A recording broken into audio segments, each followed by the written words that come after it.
you guys are ready to play some Dungeons and Dragons, we're gonna have to make do without Shannon tonight. So, God, I have my fingers crossed that her character doesn't die, because that would suck. But I guess that will be up to you guys.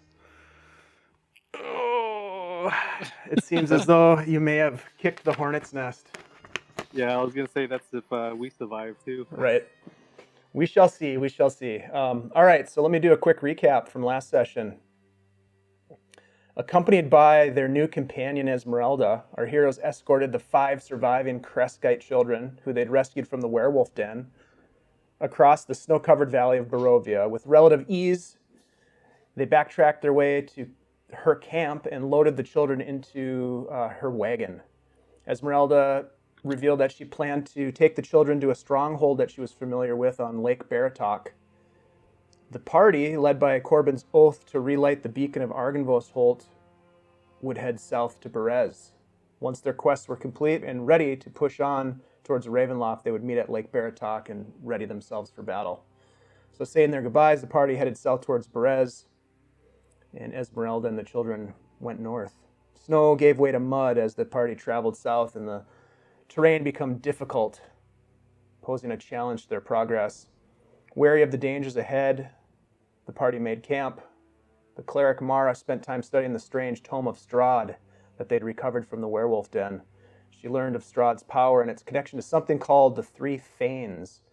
And Marzen commented that he had recalled a similar reference that Jenny Greenteeth had made to something called the Three Ladies, or the Ladies Three, including an entity referred to as the Huntress. Uncertain of the connections, but acknowledging the tome's power, Mara described that she had been overcome with a sense of dread as she began to delve into the tome.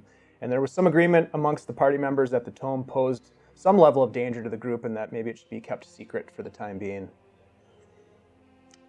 Venturing towards the ruins of Berez the next day, the party found themselves at the edge of a broad swamp-like lowland. The loud drone of insects interrupted suddenly by the sound of battle on all sides as the dreadful fog manifested the forms of soldiers, some on foot, others on horseback, charging across the field towards each other. Horsemen colliding with pike bearers wearing devil-horned helms. And as the slain warriors fell in battle, they faded back into the swirling mists. Then a thunderous roar from a dragon made of silver mist, flapping its huge wings and dealing massive destruction on the battlefield. Realizing that this was some sort of apparition, the party pressed on towards Berez. Further along the roadway, with the waters of the Luna River nearly flooding much of the path, terrain became more and more difficult as the party's boots sank deep into the muck and mire. Stanley cast Pass Without a Trace to quiet their advance through the marsh. Just before noticing shapes up ahead, he advanced to investigate and spied a cart stopped in the roadway. Atop it, 2 women in quiet conversation, oblivious to Stan's presence. He made his way back to the party and they developed a quick plan. Corben and Marzen strolling up the muddy roadway towards the 2 women while Stan and Mara crept up along the edges of the roadway, Stan knocking an arrow and readying his actions should something go awry. It did. Corben attempted to deceive the women into thinking the party was merely looking for a place to rest and resupply. Marzen indicated that they'd come for the dragon skull. That elicited a bit of laughter from the women and from Marzen, as if the funniest bard in all the land had just made a hilarious jest. Marzen was knocked down after a failed save against Tasha's hideous laughter, and he would end up rolling in the mud for the next 4, maybe 5 rounds. I couldn't quite count. It was a lot of rounds. The women told him to stay back, but they didn't comply. Corben attempted to grab the reins of the mule, but failed, and one of the women reacted by casting a ray of sickness. As the battle started to progress, the women disappeared. Mara going back to try to help trying to help Marzen, while Stan, having turned into some sort of like a mule whisperer or something, convinced the mule that they were like best buddies. And Stan and the mule were getting to know each other. He was hit with a pale green energy and poisoned. Despite that, he was able to get up on top of the mule and execute an escape plan, a 4-point tactical wagon turn in the middle of the swamp. Mara fought off the women with massive blasts of her scorching ray, turning them to ash.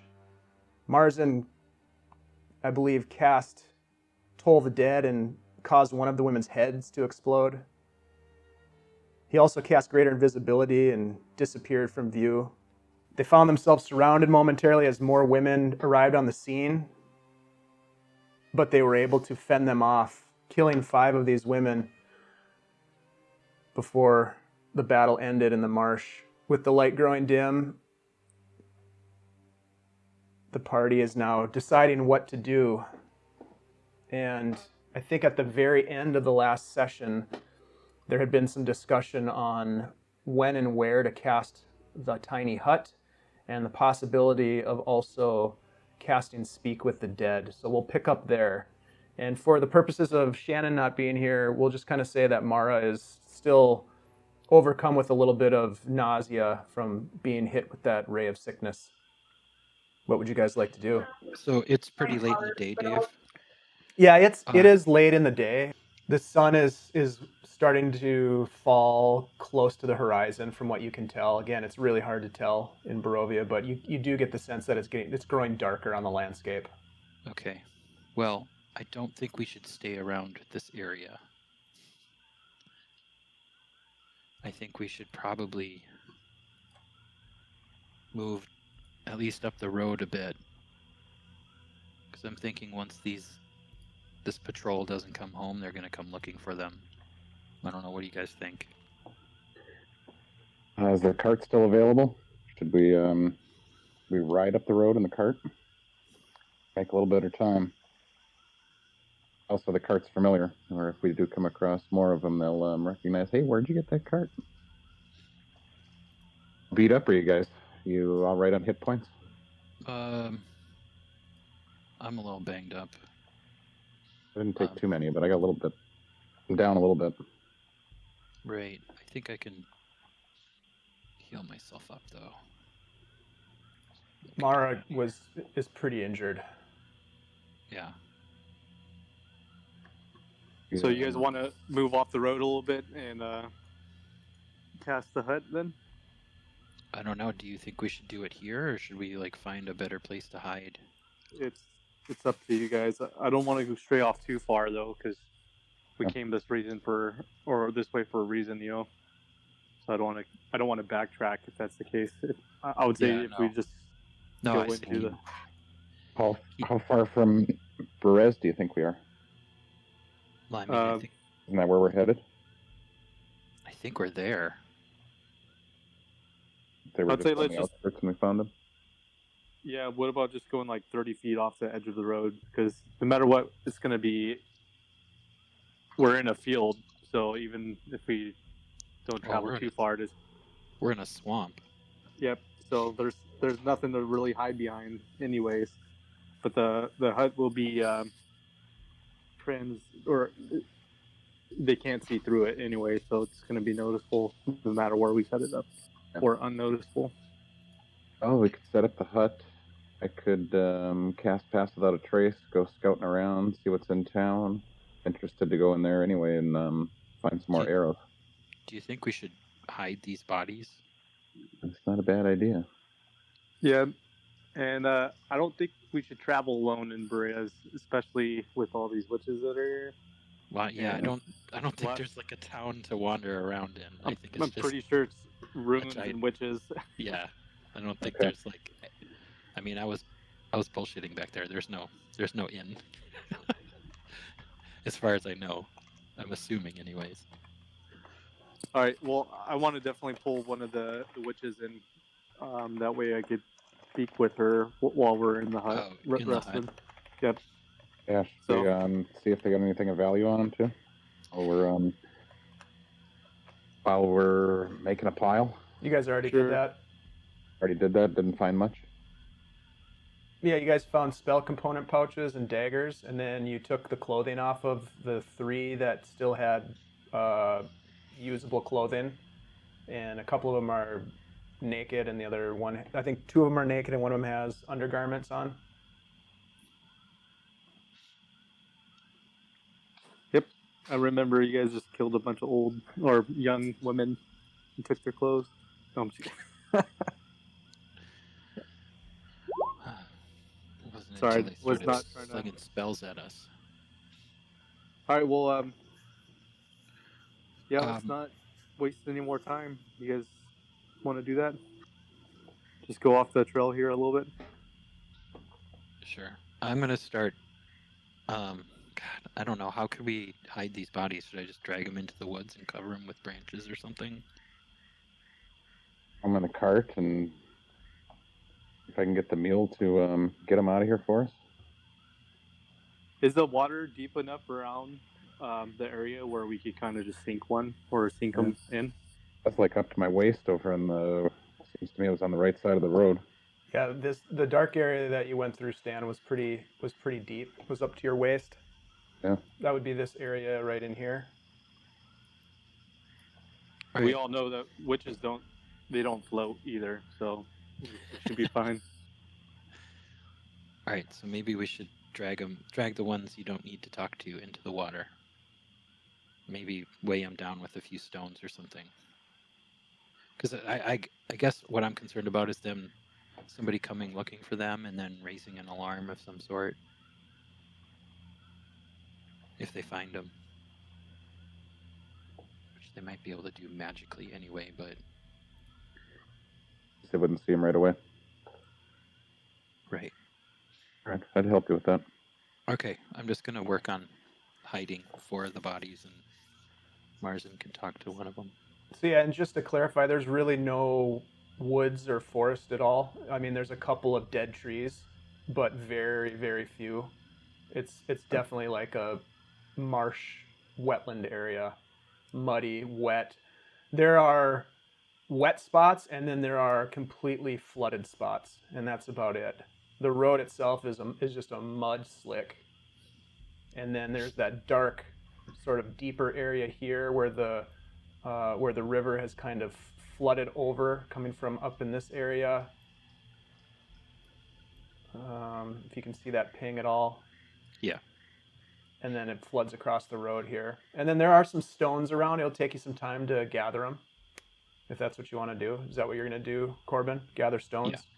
Yeah, I'm gonna gather up a few stones, tear up like some rags from their clothing, and use that to like weigh them down a little bit. All right, roll a perception check for me. And then a survival check. Okay. Not great at either one. Nice too. Being that I'm helping. I'll get to you in a sec. Are you helping him do that? Yeah. Okay. Yeah, go ahead and do the same then. All right. Okay. So, in terms of finding stones, there are enough to find around. It'll take you some time, but pretty good perception roll, so you're able to find enough stones. It probably takes half an hour or so to gather enough stones off of the roadway. Try not to stray too far, but you also notice, Stan, that there is a figure to the west. You can't really make out what it is, but it seems to be standing approximately 60 feet west of the cart. And that's about all you can tell. It's dark, the light is poor, and there is quite a bit of mist that keeps swirling around this area. It's really thick, but you do catch a glimpse with that high perception roll of a figure. Guys, I got a feeling we're being watched. What? Where? Yeah, 60 feet to the west. And Something Marzen, is what over are... there. Sorry, go ahead. Said 60 feet to the west, there's something over there.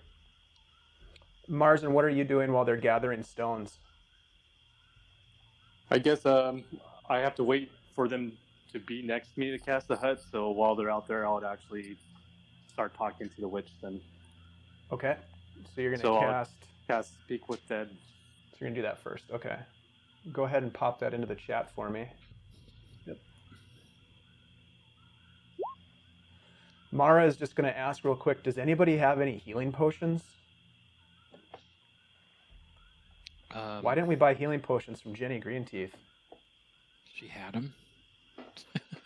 Yeah. Marzen bought a beard growth tonic instead. Well worth it. Well, I don't. Yeah, I don't personally have any money, so. Could we answer Mara back? Aren't you the cleric? Yeah, but I just saved your asses with a lot of my spell slots.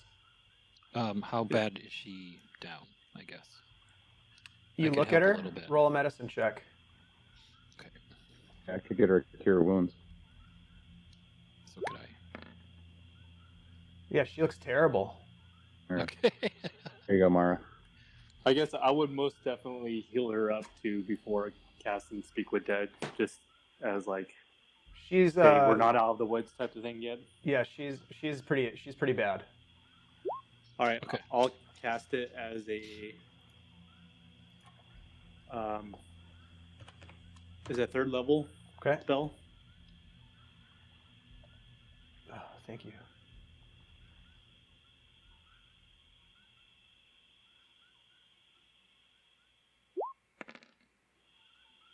Oh. 21? Yeah, I think Wow. Yep. That's a lot. Well, Nice. it's a third level Yeah. version of a. That's Is she pretty feeling awesome. decent? Is she looking pretty good now? Yeah, she's looking a lot better. I feel really good. Thank you. I'm gonna use my own lay on hands to kind of heal myself first. Okay. So I'll do that for 11 hit points to top myself back up. Okay. She's only down 3 now, so Okay. she's in good shape. But she was below half. Okay. That was pretty fortunate just to be laughing the whole time, so no one was really targeting me. Yeah, you weren't much of a threat. I didn't use up any spells or didn't take any damage. Okay, so Marzen, then you're gonna cast Speak with the Dead. Next, Yep. Is that the plan? Okay.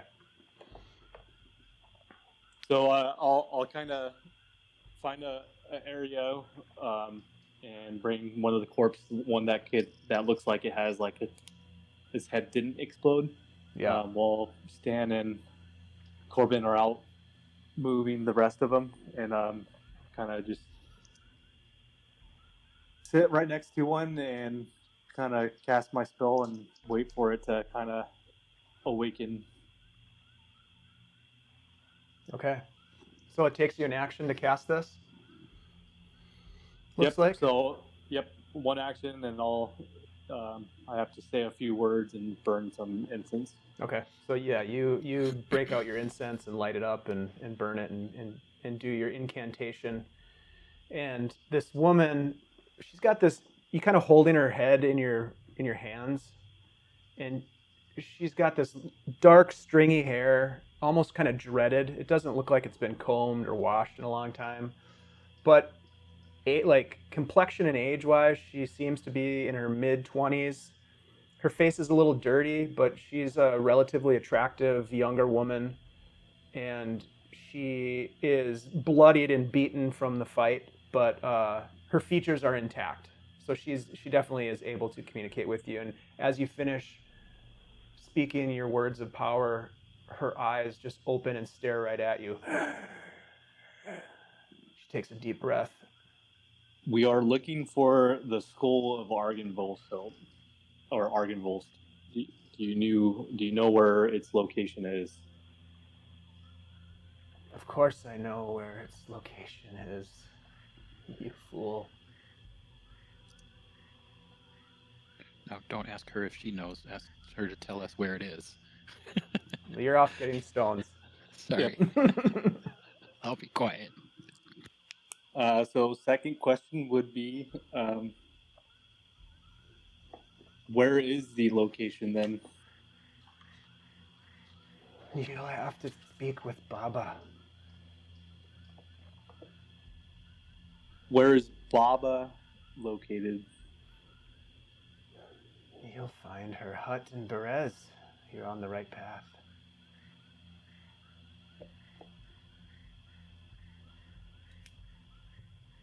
Where in Berez is her hut located? Is there any type of... I guess that's going for another question. Where in Berez is her hut located? It's located right in the middle. right where it's supposed to be. Are there any traps that you have set for oncoming strangers that Yes, many. And her head just Right. slumps. I'll go to another body Okay. and I'll use Speak with Dead. Okay. So I'm out of third level spots. All right. So you perform the rite again, and this woman she's got brown hair. She looks a little bit more well kept in terms of cleanliness, but she's a little bit older, and she does have a scar on her face. It almost looks like a burn scar, or maybe a birthmark or something on her cheek and around her eye. It looks as though it's been healed for a long, long time. It's not a fresh wound. You burn your incense and perform your ceremony, and her eyes open up. And she kind of looks around like she's scared. She looks right at you. Is there a way to safely navigate into Berez that would not trigger any traps? I suppose it depends on how careful you are. How could we be careful to not set traps off? Well, you'd have to choose the correct path. Is there any indication that shows what the correct path would be? Something to look for? No.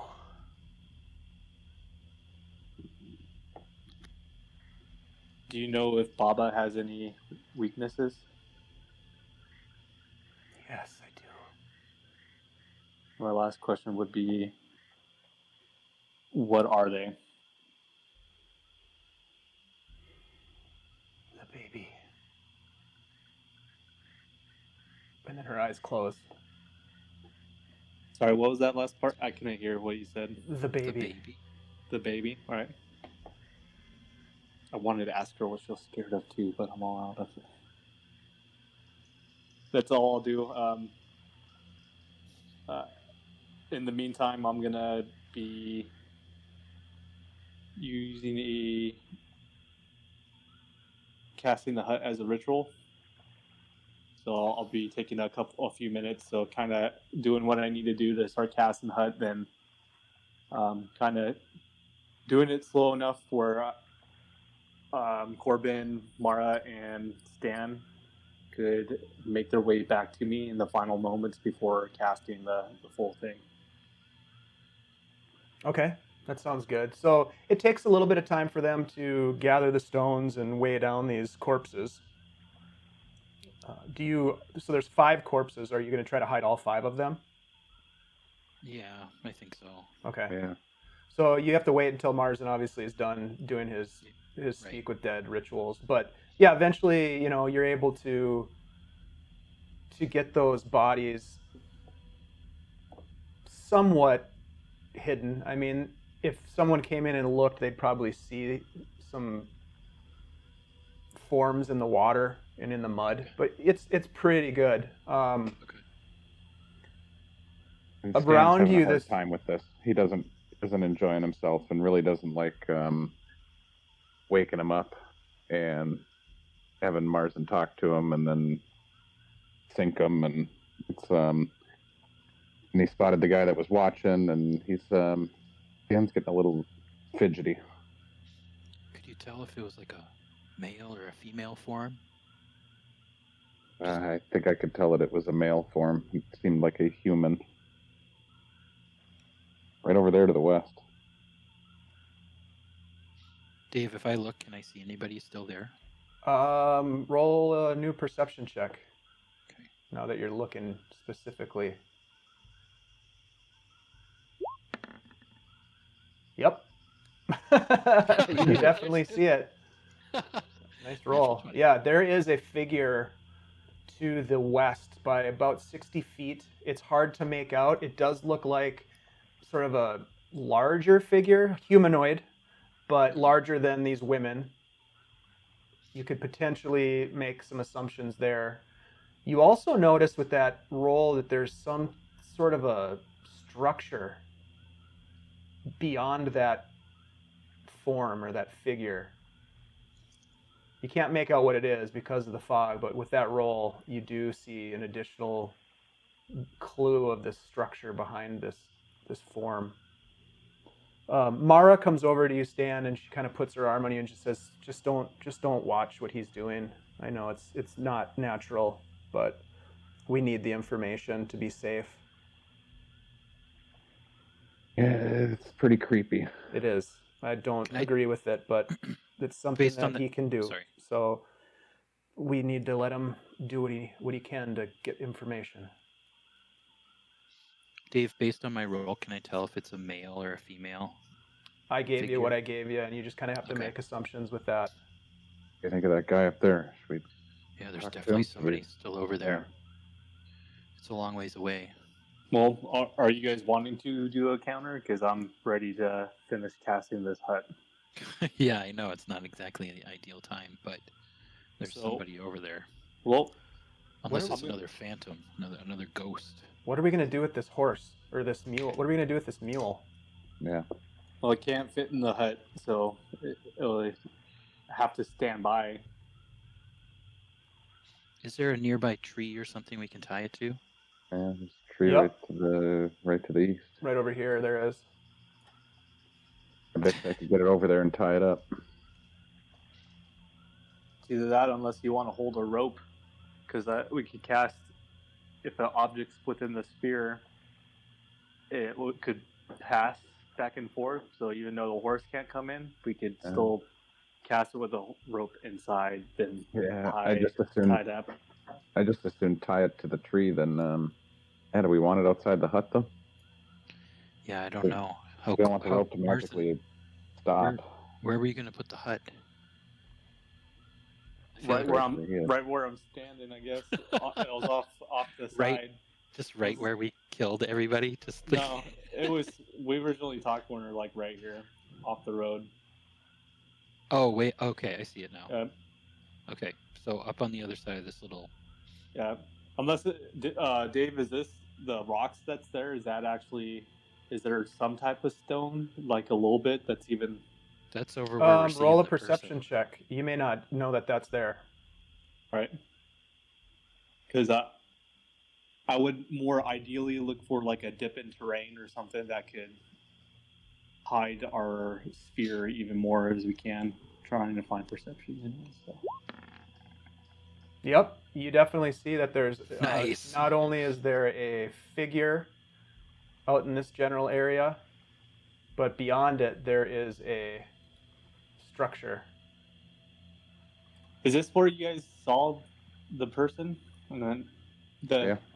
Yeah. Yeah, that's- you can see it there's right now, somebody over Marzen. there. You also Yeah. see it. There's a figure over there. We all see it now. I think we guys, need to check this guy out before we can go to bed. I don't know. yeah, I mean, if he was gonna attack us, I think he would attack us. So it's like, if there's a structure, we could probably even use that as shelter. So, no matter what, I think we're. Do you guys want to approach? Sure. I think we should go check it out. I don't think we should leave him and then just camp out. Yep, because the whole point of the sphere was kind of a safe haven. But if there's someone who knows that, if someone's watching this right now, there's kind of a. Yeah, it's not exactly a secret. Yep, exactly. All right, I want to tie the mule to the tree. All right. Well, there's no point of sneaking over there because he sees us. Yeah, Dave, is he just staring at us? Just like, Or It's very difficult to tell. The only thing that you guys can really see is that there's a form over there. All right. You guys keep an eye on him. I'm going to tie the mule to the tree. okay. you want to wait You for want, you want us to wait for you and just Um, all of us approach at once? Yeah, Yeah. I think we should all go together. All right. What do you want, Dave? Animal handling? Sure. Make sure that the tree branch is nice and stiff, Stan. I don't want the horse to break off and Then just I- take off running. Yeah, you're Then I able. gotta- You're able to get it lashed to that tree over there. Okay. You do notice, however, that the trees are dead and very brittle, but you're able to tie it off. All right. I try to tell the mule, hey, just stay there. We'll be back. And the mule is probably, I don't know, in a foot to 2 feet of water. God, this place sucks. Yep, kind of does. Yeah, there's just black clouds of flies and insects that are flying around. You constantly hear the sound of toads croaking and insects. Some of them trying to land and bite you. What would you guys like to do? The mule is lashed. Go over and Well, I'm Back to fine the with just dude. walking over and seeing, Yeah, let's go approaching check. him. Let's go check this guy out. Just kind of casually walk over there. I mean, like, we don't need to stealth for anything. So, proceed with caution. Just walk slow. That way we could get a better visual to see what he looks like and stuff, too. All right, so everybody just move 30 feet so I can see what route you're going to take. Okay. I was thinking of just going down this way. What do you guys think? That's deep Yeah, water that's- you're heading that's for deep there, water. Dave, I don't know. Is this like a similar depth of water as where we put the bodies? Maybe a little bit shallower, Okay. but at this point your feet are soaking wet and you're I've been about up to my waist shin earlier. high at that point, Okay. Corben, where you are right now. Can I Marzen, you're look about for- waist deep where you are. Can I glance up in this direction to just see if it's a better way across, like up here? Can I see that far? You roll a perception check. Okay. Pretty hard to say, man. It Yeah. all looks wet. Okay. And there's tons of fog, so it's really hard to see anything more than 20 feet, unless you roll natural 20s. All All right. right, so Keep which- going west and what- cut north. Yeah. Let's just cut across here west and see how we do. So did everybody move 30 feet? No, not yet, I guess. I don't know where I started from. I think I was about That's fine. Over Just here. start from there. 6. Okay. Marzen, are you moving, or what are you going to do? You're going to hang out there? I'll move down. Could I just... Yeah, you can just move in with Because the I group. think we were going to walk over all together. So Yeah, Yeah, I'm that's following the same path as they have taken so far. Okay. Then I'll kind of whisper again and be like, "Hey, one of what you said, there are traps, so just keep an eye out because they have no idea." Okay. Go ahead and move another 30 feet. Okay. That area that you went in right about here is probably waist deep, close to waist okay. deep. It's very, very wet. Being this close, are we able to see the figure more clear? Yes, you can. There's a figure right here, and it's still very difficult to make out what it is. But you're now within about 35 feet, it looks like, of it. Has it moved at all since we've approached it? Roll a perception check for me.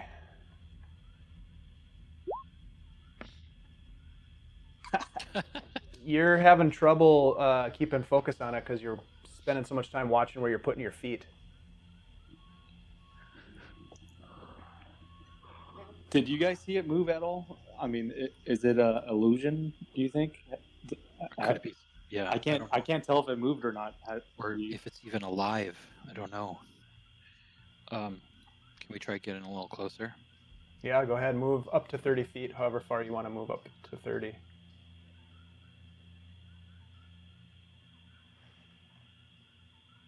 I'm just going to move 20 feet and see if I can get a good look at it. You should say hi. Well, I guess I'll move closer to 5. Oh, shoot. 5, 10, 15, 20. Yeah, at this point, you start to see that there is what appears to be some sort of a figure standing here, very tall, and as you get close enough to see it, it looks to be some sort of a scarecrow. I'm going to hold on one second here.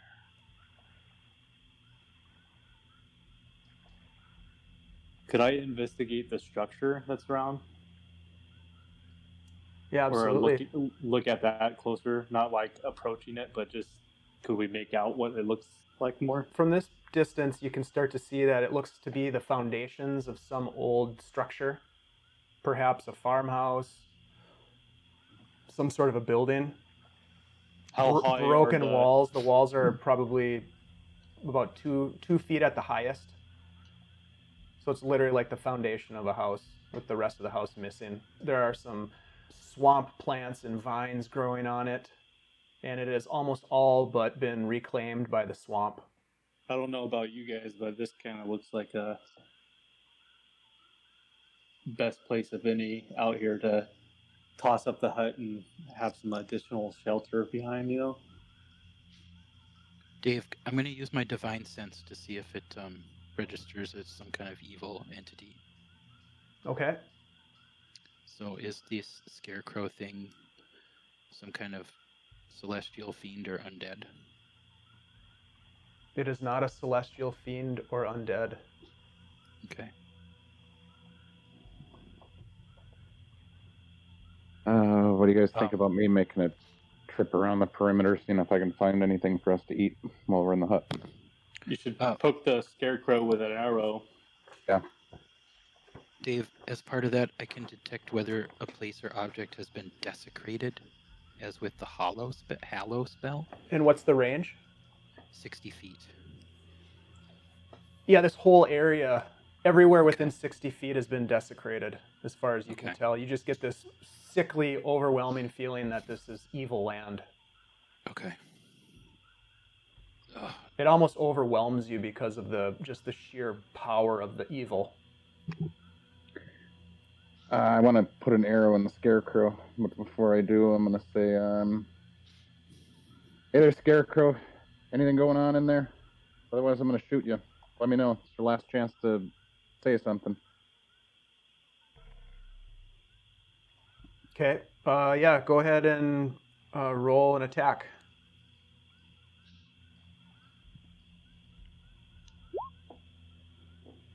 $13. Yeah, you fire an arrow into it. Go ahead and did you roll damage already? 7? Yeah. Okay. As you do, you see its head go. It looks up at you, and its eyes glow red, and its mouth opens with this giant maw of teeth, and claws come out of its hands, and it kind of shambles towards you. Oh, God. I want everybody to roll initiative. Could I do something as a reaction? Point a finger at Stan? Yeah, I'll let you do that. But everybody roll initiative. You can definitely point a finger at him. All right. It was him. Yeah, looks like I'm going first.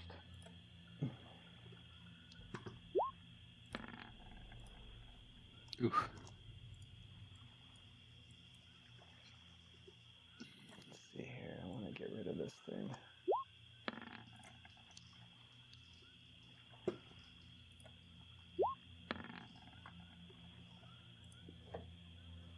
Man, I knew it was alive. I was like, either it's alive now or yeah, there's no way it's going to come back up. If it didn't attack us, I was going to burn it before we went to sleep. Just because I feel like some weird witch thing out here. Let me get Mara in here. Well, anybody got some fire? Scarecrows don't like fire.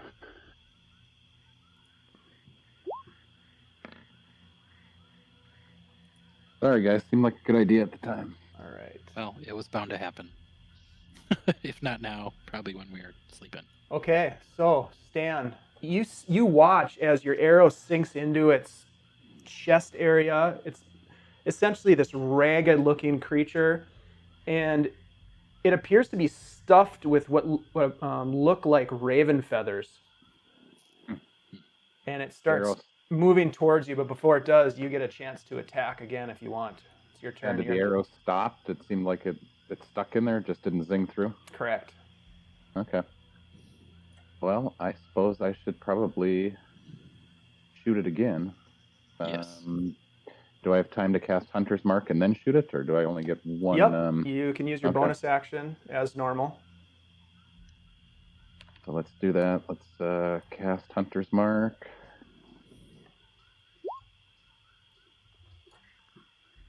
And then let's fire another arrow. That misses, unfortunately. Blast. I get 2 attacks or just 1? It's your normal turn, just like always. Okay, normal turn. Yep. Here's another one.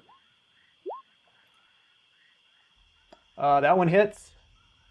Okay. That arrow flies through it and goes out the backside. And then I get Hunter's Mark damage. And Colossus. And Colossus Slayer damage. Thought I hit it. Oh, no. So a total of 12.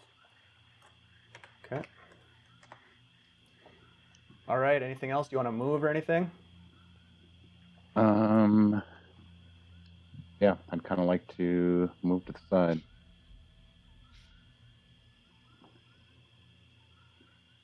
Okay, go ahead and do that. Right there. All right, that brings us to the Scarecrow. Let's see, Corben. Yeah. It sees you in the lead, the closest, not really noticing Stan's attacks very much. As you can see, it just kind of glares at you.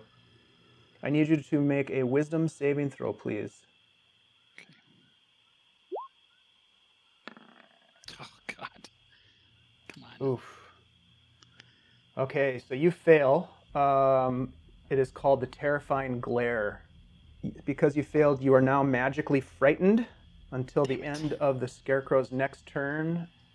The frightened target is paralyzed. So your movement is 0. You can't speak or move. You automatically fail strength and dexterity saving throws. Attacks against you have advantage. And any attack that hits you with an attacker that's within 5 feet is a critical. If I'm paralyzed, can I cast a spell? No. Still? Okay.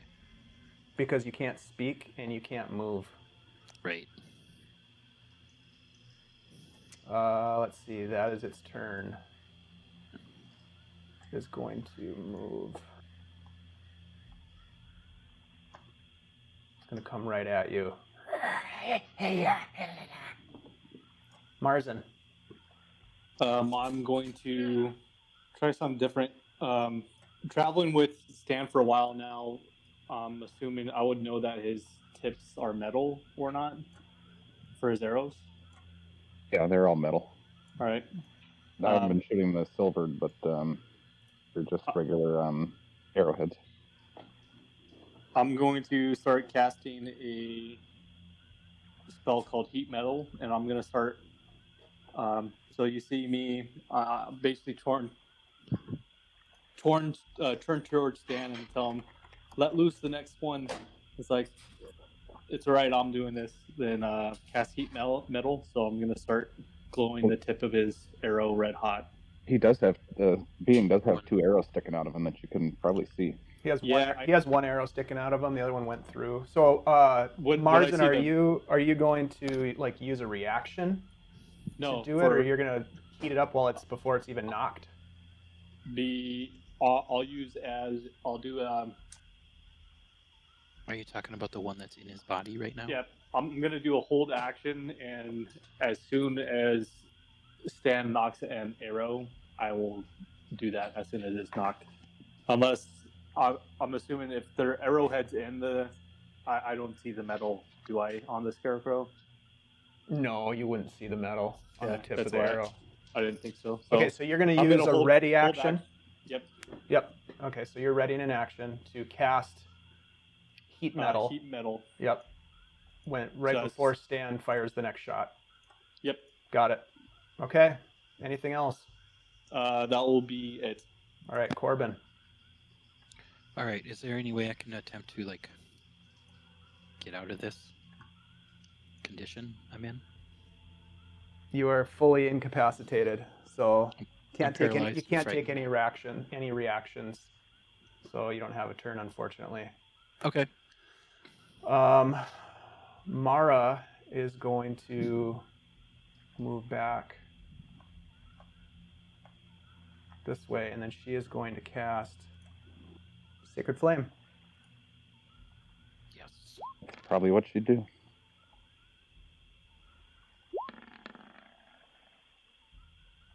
I fail with a 14, so I take 8 radiant damage. Yeah, you watch as these flickers of flame drop from the sky and engulf the feathers and the cloth that's holding this whole thing together catch on fire. Starts blazing right in front of you, Corben. That's it for Mara. Stan.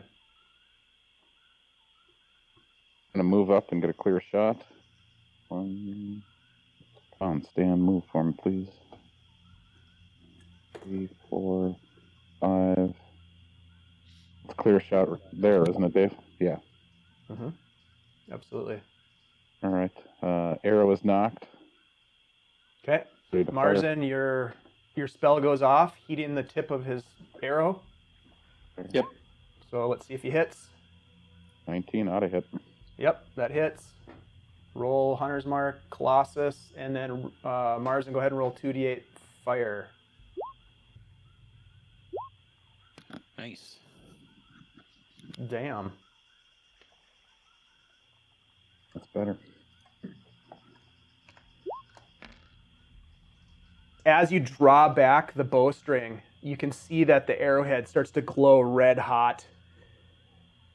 And you let loose the arrow and it flies right into the head of this thing and just gets engulfed in flame, and it starts to burn down. It drops to its knees and then topples over and falls to the ground in a burning pile of feathers. Well, that was easy. Anything else you want to do, Stan? I want to use the rest of my movement to get closer and say, see if you can get those other arrows out of there. How much Or it movement do you have burns up left? all the way. I did 1, 2, 3, 4, 5. I've only got 1 left. Okay. But hey, see if you can get those arrows out before they burn up. I've only got a couple. Dave, does the paralyzed, frightened condition drop at this point? Not quite yet. Oh, okay. Because there are More more coming. of these things. What? And we're out of my Stan, turn. you are going to get attacked with a claw attack. Yeah. From behind, you don't even see it coming. However, I rolled horseshit, so you 5 isn't it going to come misses close. you.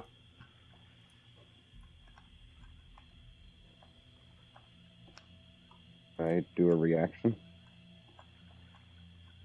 Like change my weapon. No, not as a reaction. You can't. Okay. Can I move anywhere? Not as a reaction, unless you have some sort of feature that allows you to do that, which I don't think you do. I don't think I do. All right. Corben, you're no longer paralyzed or incapacitated through the frightened.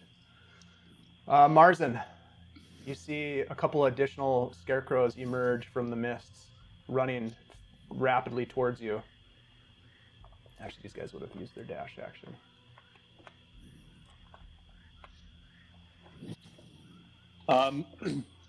I'll pick up my battle axe and let out a battle cry and run up to this guy here. So 5, 10, 15, and swing down at him. Let me do the roll.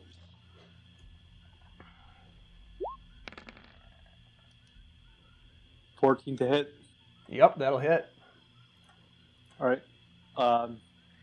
What's the damage? 4 slashing? It is... Yep, 4 slashing. Okay. Then I'll swing at him again with my second attack. Okay. Whoa, nice. So Whoa, 10 awesome. more. So, additional 10. Okay. What are the numbers on You the get right? the sense that that's if it's two-handed. You Okay, get the okay. sense that your slices through this, the slashing damage doesn't seem to be doing as much. It doesn't really get any purchase as it just kind of throws raven feathers all over the ground. All right. As a reaction to noticing that, I'm gonna let him out. Let him know it's like, weapons doesn't seem to hurt him as much. Make sure, use magic or fire. And I'm looking at Corben and be like, it's right. It's like, don't be so afraid of this next one, and give him a bardic inspiration. Use your bonus action then. Yep. Okay. And that'll be it. All right, Corben, comes to you. Okay, I'm just going to make note of that inspiration here real quick.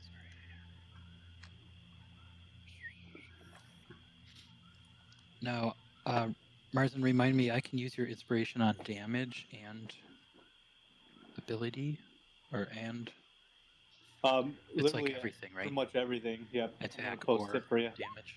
Yeah, so it's a 1d8. Okay. You can also add it to your armor class if you get attacked. Oh, Yep. wow. Pretty Okay. sweet. So, yep.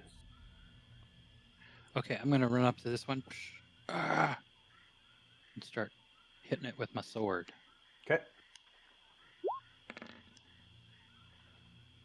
Yeah, that'll hit. Okay, I'm going to add Divine Smite to that.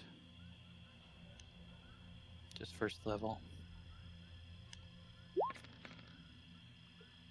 Oh, with minus that 2. Sorry. So it is a total of of 17. So it's 7 slashing damage. Yep, and 10 radiant.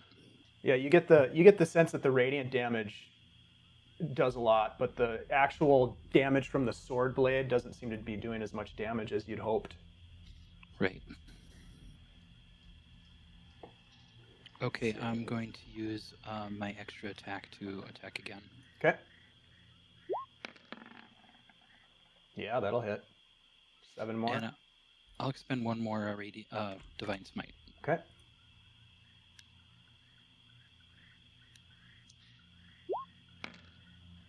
Nice. So another minus that 13. 2, sorry. Yeah, just another 13.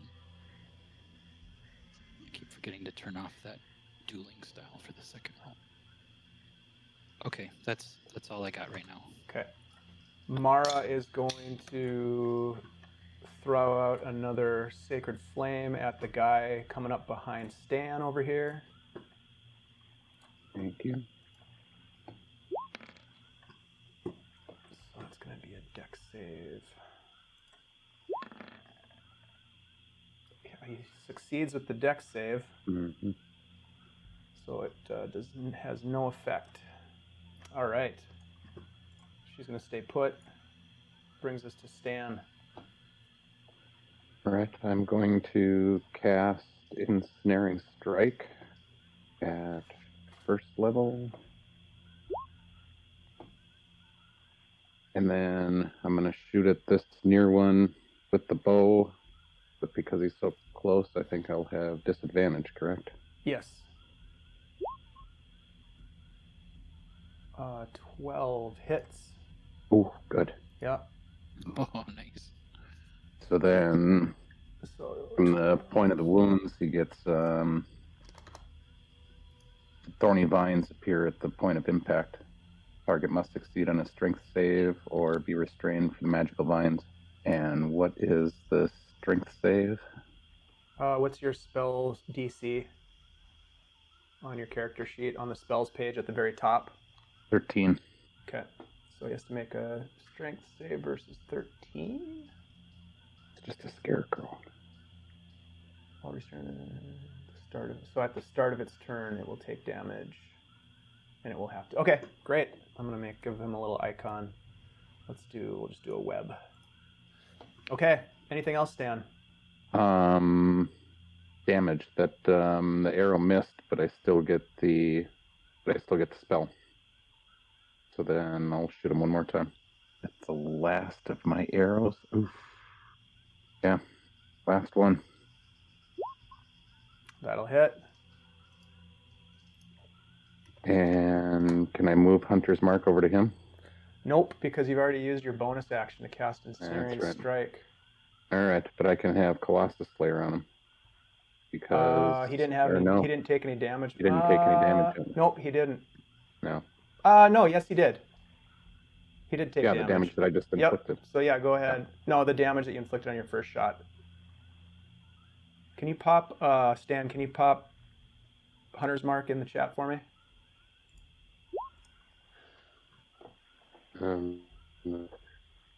Over on my spell sheet. Yeah.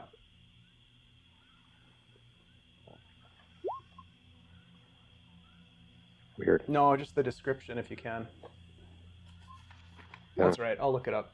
Oh, you got it. All right. Got it. All right. So your Hunter's Mark, unfortunately, goes away because it's a concentration spell, and you used another concentration spell. Oh, okay.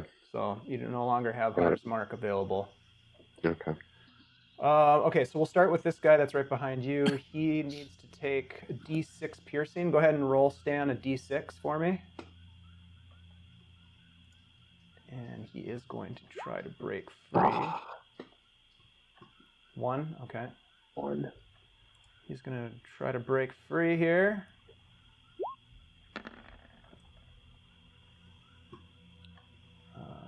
Nine. That does not 13. break free. So he's stuck there, but he can still reach out at you. So he's going to claw at you. Isn't he restrained? That means he can't move. His speed becomes 0. He still can attack, though.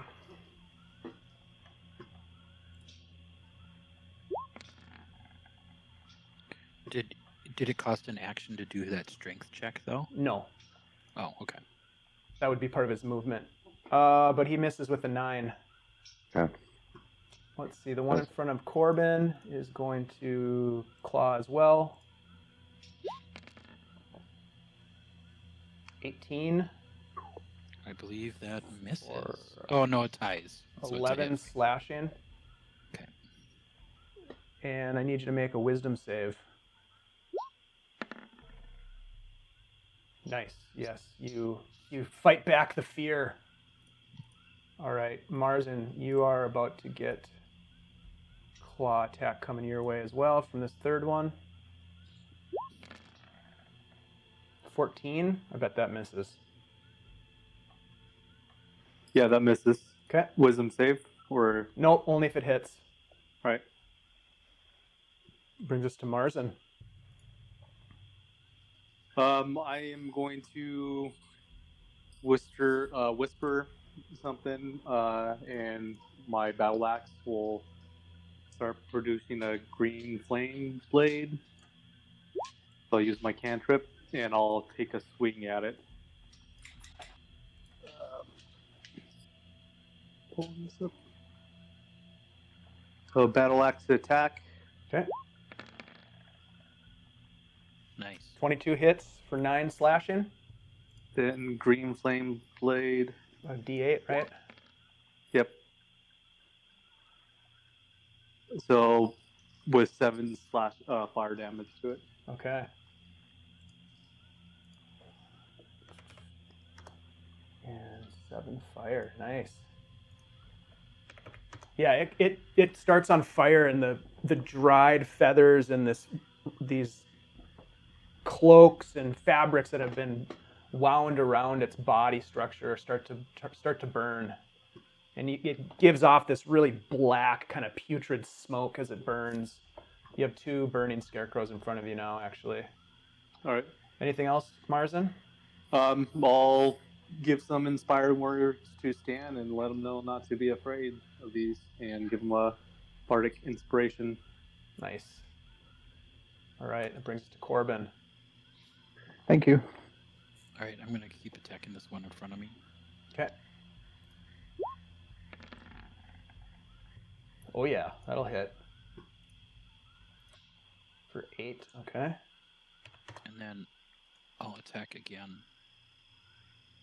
with my extra attack. All right.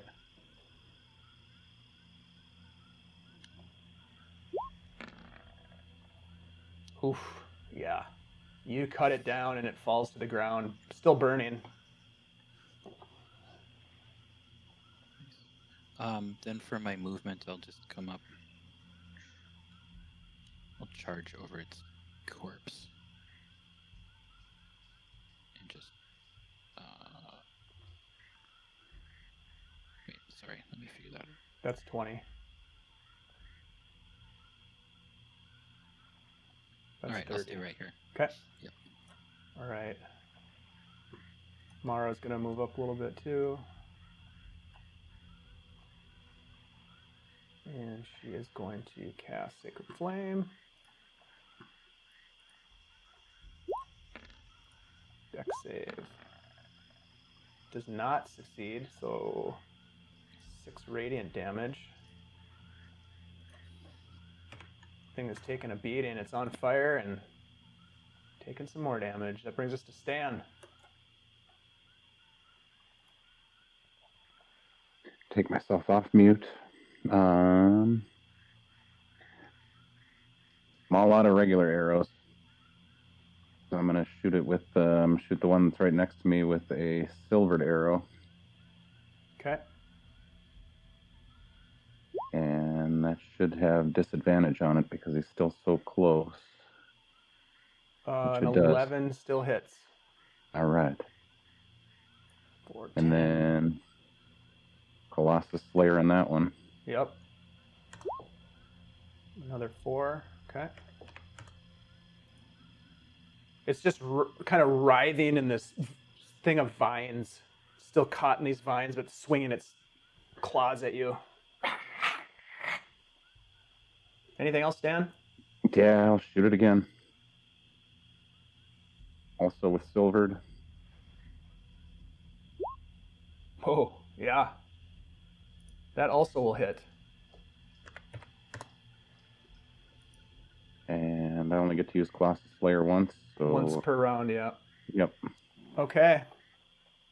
You have bonus action or movement? Anything you want to do, or should we move on? I might say to Mara, hey, you got any...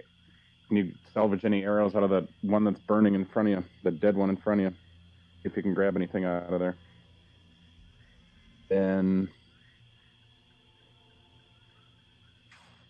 yeah, I'm going to stay put right there. Okay. More of these creatures come running.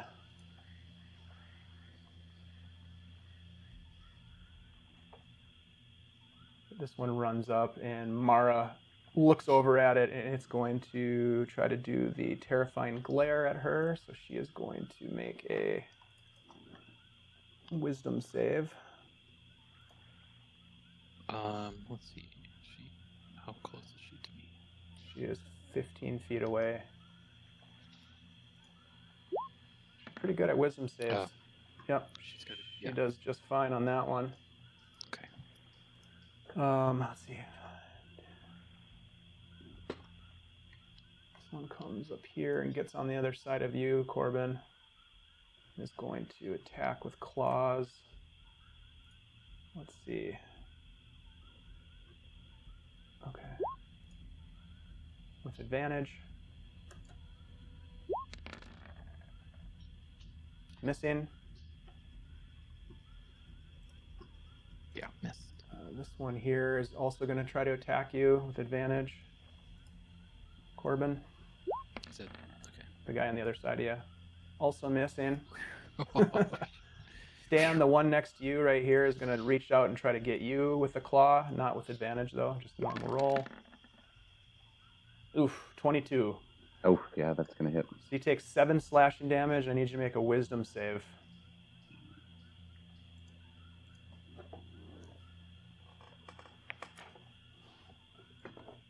It's to keep my thing going.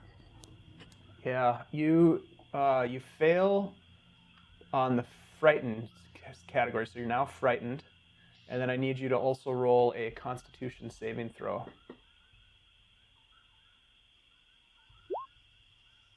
Yeah, you're good. So you're able to maintain concentration, but you are terrified, which means that you cannot willingly move closer to the source of your fear. You also have disadvantage on ability checks and attack rolls while the source of fear is within your sight. All right, so we'll remember that. Any chance he took damage from the vines before he attacked me? It was his He turn. should have, Shouldn't he yeah. taken 1d8? Starts at the beginning of his turn, I believe. 1d6. I roll that now. Yeah, go ahead, 1d6. Okay. Got that in him anyway. What kind of damage is it? Piercing? Yeah, they're thorns. Yeah. Okay. And 7 slashing. Let's see. That brings us to Marzen. I am going to move up 10 feet, 5'10", so I don't leave that guy's side. I'm still within 5 feet of him. Okay. I am going to whisper to my great axe again and cast green flame blade and attack this guy. Okay. So on a hit, if I hit it, then the green flame would affect the guy that's 5 feet away from him. Got it. So here's battle axe. Oh yeah, that'll hit. Sweet. So is it? What's the damage on that? So the one on the left is to the one I attacked, and the one on the right is to the one that I didn't target. But What about the slashing damage part of it? So is 11. It just 11 or what's? Yeah, because that's 11. 11. All right. So give me a second here. So that's the main target, and then the main target also takes 8 fire. Yep. Okay. Then And the other guy takes 12. Got it. 12 fire. Yeah. Yep. Yeah, these guys both ignite pretty quickly. Again, black, this putrid black, thick smoke billowing from these burning raven feathers. Nice one. Anything else, Marzen? Nope, that'll be God, it. that's a hell of a cantrip. Corben, you're basically in the middle of these smoking. There's 3 of them that are on fire around you. Yeah, I don't like being stuck between these two, so I'm going to just sidestep here and swipe at this one Mm-hmm. here. Ooh, That nice. misses. I'm going to use my inspiration All right, go ahead. to the attack roll. Well, that was 1d8. Mm-hmm. Wow. Haha. So 17, So 12 damage. 12 slashing. Okay. Or, yeah. I'll attack it again. Okay. Oh, there we go. Yeah, that'll hit. And he goes down. Just a smoky husk. Okay, that's it All right. for me. Mara is going to go ahead and cast Sacred Flame again. She is not interested in getting in melee range of these guys. So it's going to be on this one that's farthest back here. Dex save versus 15. Ooh, natural 20. Wow. So she misses with that one. That brings us to the top of the order with Stan.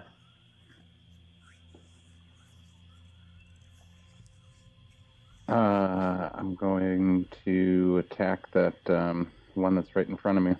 Okay. The longbow and the last of the silver arrows. 16 hits. And I'd like to put my bardic inspiration on the damage, Okay, roll a d8. along with Colossus Slayer when I get to that. Nice. All right. Nice. So a total of 17. Still up, but looking pretty rough. Anything else, Dan? I can't change weapons, can I? That would be a... You can use your free action to stow your bow but you'd have to wait to draw your sword until the next round. Okay. You want to do that? Yeah, I'd like to do that. Okay, so you stow your bow, and with the idea that you're going to pull your sword in the next round, at the beginning of the next round. Mm-hmm. Okay, that brings us to the scarecrow. All right, so stepping forward, claw attack at Corben. Okay.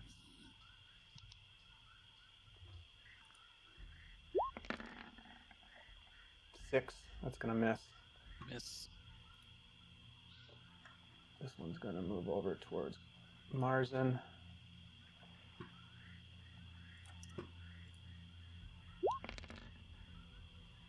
$22. Is that at me again? No, that's Or at somebody else? Marzen. So Okay. that's gonna be 5 slashing Marzen, and I need a wisdom save.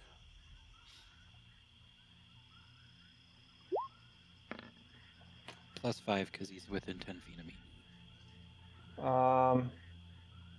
So you make the save. Let's see, that's those guys. This guy's gonna come up to Stan and attack with a claw. Oh, there it is. 8 misses, I'm pretty sure. Yep, 8 misses. And a 15, does that miss? That misses too. Okay, that's the end of their turn. Marzen. I am going to move right here and cast Dissolute Whispers on this guy. So it's a wisdom save throw. And I'm going to cast it as a 2nd level spell. And I'll link it right now too. So here's this. What's the DC? DC is 16. Okay. And it's a wisdom, all right. Fails. All right, so he is going to take some psychic damage first. Which one is it again? The one on the left or the right? The one on the left. Okay. So that way Corben has the attack of opportunity also. So he takes 11 psychic. Yep. Then I get to roll a additional 1d6. Oh, because it's higher level. Yeah. Yep. So here's one more d6. 1 additional psychic is all you needed. He's done. He falls down. Essentially, his feather-stuffed head just falls apart and drops to the ground. All right. I'm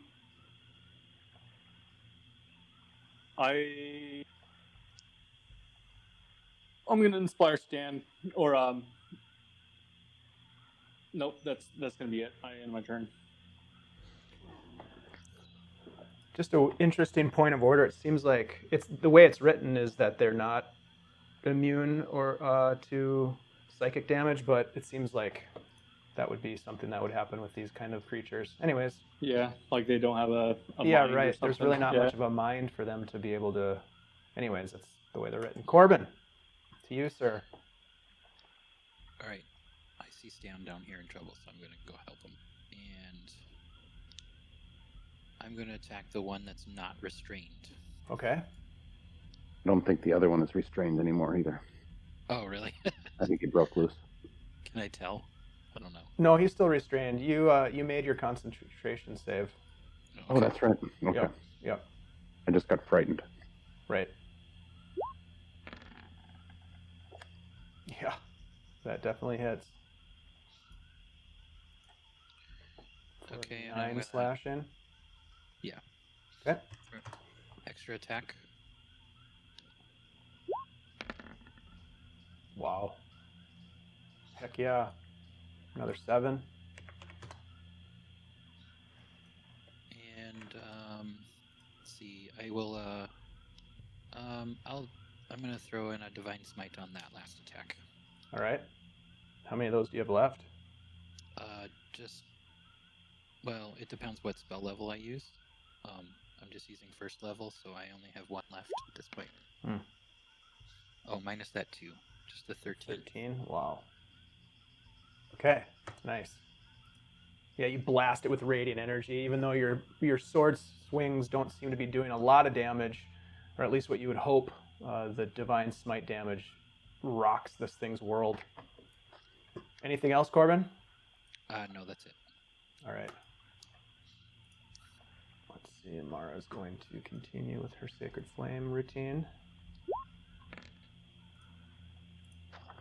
Dex save. 4. So it takes 9 radiant. It's this one over here by you, Corben. Or Marzen. Marzen, sorry. Stan, your turn. You can now draw your sword. I think I'm going to hit it with Alchemist Fire instead.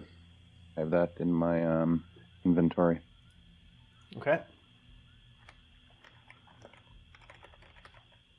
So you pull out the small vial that Esmeralda gave you. Yep. Okay. And tried to click on it, but it didn't show up as expected. So reading on it, on a hit, the target takes 1d4 fire damage. Yep. So So I need to roll a dexterity attack without your proficiency bonus, so just a dexterity roll. I need to keep disadvantage on, probably. No, you are well. Actually, roll a No, that was just till the end of the Scarecrow's turn. So you're good. You're not frightened anymore. Oh, okay. Mm-hmm. So just a dex. Okay, 19. Yeah, that hits it. So go ahead and roll 1d4. Oh, come on, Stan. Well, it takes damage. That's what you want to see. It ignites on fire. It's flaming now. It's like that classic. You see the guy in the flame suit running across the screen in a movie. Yeah. And then he'll keep burning because 1d4 fire damage at the start of each of its turns. Right. Creature can end that damage by making a dexterity check. Yep. Against DC 10. All right. Anything else? I don't have anything in my hands. I use my action to dig out the Alchemist Fire. Well, you used your free action to dig it out, and then you used your but I don't have your action to throw. You don't have a weapon in your hand. I don't have a weapon in my hand. Can I punch it somewhere that it's not burning? You can try. Would that be strength, do you think? Mm-hmm. Dexterity? Strength. Just a straight strength roll, no proficiency bonus. Yeah, that'll hit for 1. It does 1 bludgeoning damage. Roll a D100 for me. I don't like the sound of that. Yeah. You're good. You're able to punch it, and you don't get any burn damage from it from the punch. Your arm hairs catch on fire. Mm-hmm. All right, Marzen. This burning scarecrow in front of you is going to take a swing. 4 slashing damage, and I need you to make a DC 11 Wisdom save. Yeah, you're fine. You're Nice. This is no big deal anymore. You said 4? Yep, 4 damage. Slashing. All right. All right, so down here, Stan. This thing's going to try a terrifying gaze on you again. So go ahead and roll a wisdom save. +5 because you're standing next to me. Boy, that comes in handy, doesn't it? Yeah, you're fine. The other one is going to claw at you, however. 14, I think that probably misses. 14 misses. All right, that's their turn. Marzen, you are... No, you didn't get frightened. You made the save, Nope. So you're good. I'm going to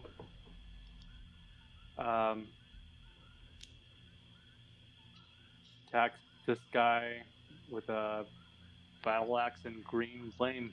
Okay. 18 hit. Oh yeah. Yeah, for sure. Then green flame. So 5 slashing and 6 fire. Yeah, it goes down in a heap of burning feathers. All right, I'm going to take a movement. 5, 10, 15, 20, 25, 30. Actually, right here. Go right here. Because Stan's just punching him, so I'll give Corben advantage. So, All right. all right, that's it. Corben. Okay, I'll attack this guy. Nice. With advantage.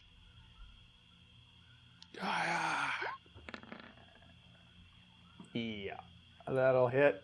4, Good thing, too. 7. Okay. Just billowing smoke as you swing your arrow through it.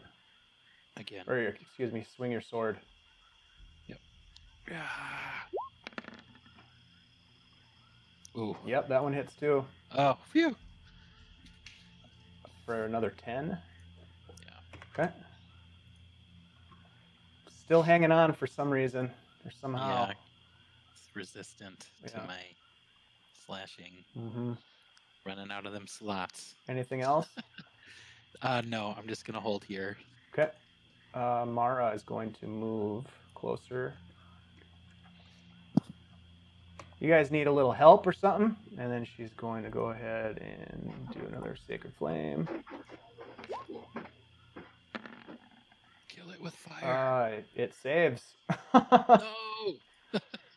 All right, Stan, fisticuffs, or what are you going to do? I'm going to grab a torch.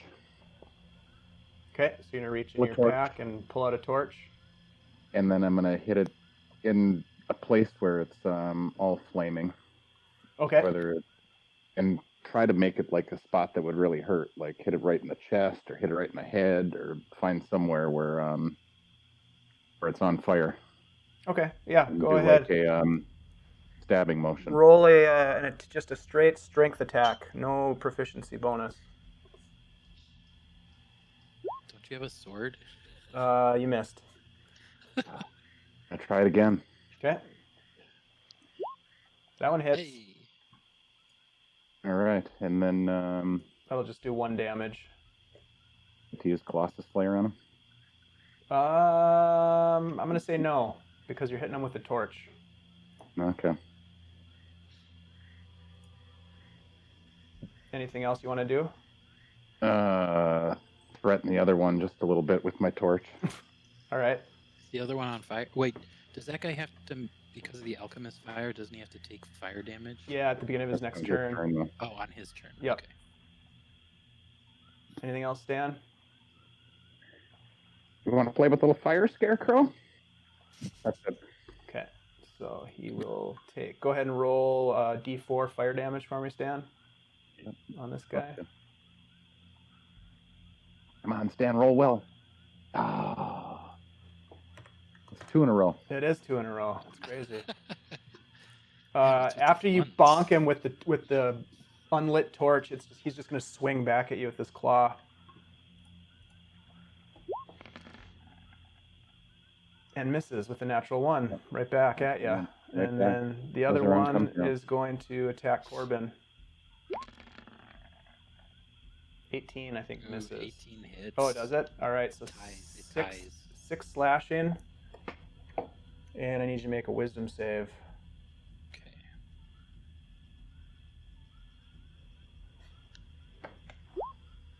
I think Oh. they need to update this scarecrow stat block. I don't still have wisdom on that, right? Yeah, advantage, you mean? Yeah. No. That's what I meant. Sorry. So just a 9. Okay, So you're I failed. frightened. Yeah. God, I'm +7 on those things. I'm just rolling horrible. Yeah. Okay, so I'm afflicted now with this. You're fear. frightened, yeah. And paralyzed, right?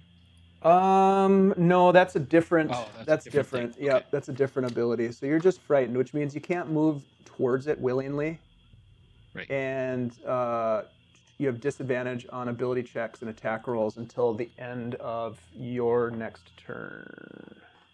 Okay. Until till the end of the Scarecrow's next turn. Yeah, till the end of the Scarecrow's next turn. I think that's them. Marzen.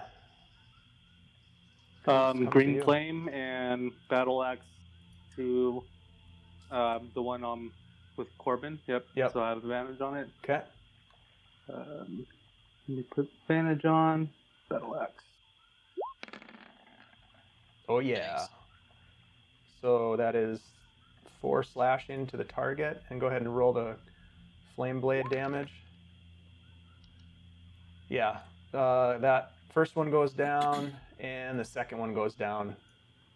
So right now you've got 7 piles of burning feathers and like burlap fabric giving off this putrid, stinky black smoke. And we are out of initiative. Could I investigate the runes? Yeah, Since... I'm going looking for arrows. Look out for traps in those ruins. Yeah, go ahead and roll a perception check if you want, Marzen. All right. Perception, you said? Yeah. Oh, yeah, of course we roll a 3. Come on. There's some stone and some mud. A lot of plants. All right. Well, I'm going to go over here and tell Stan to gather his arrows as quick as possible, and within a minute, I'm going to have the hut up so we can finally get some rest. Okay. Stan, you are looking for arrows? Yeah, I'm looking for 6 regular, 3 silver. Yeah. Go ahead and roll. My torch. I got my torch. You do have a torch. Go ahead and roll a D100 for me.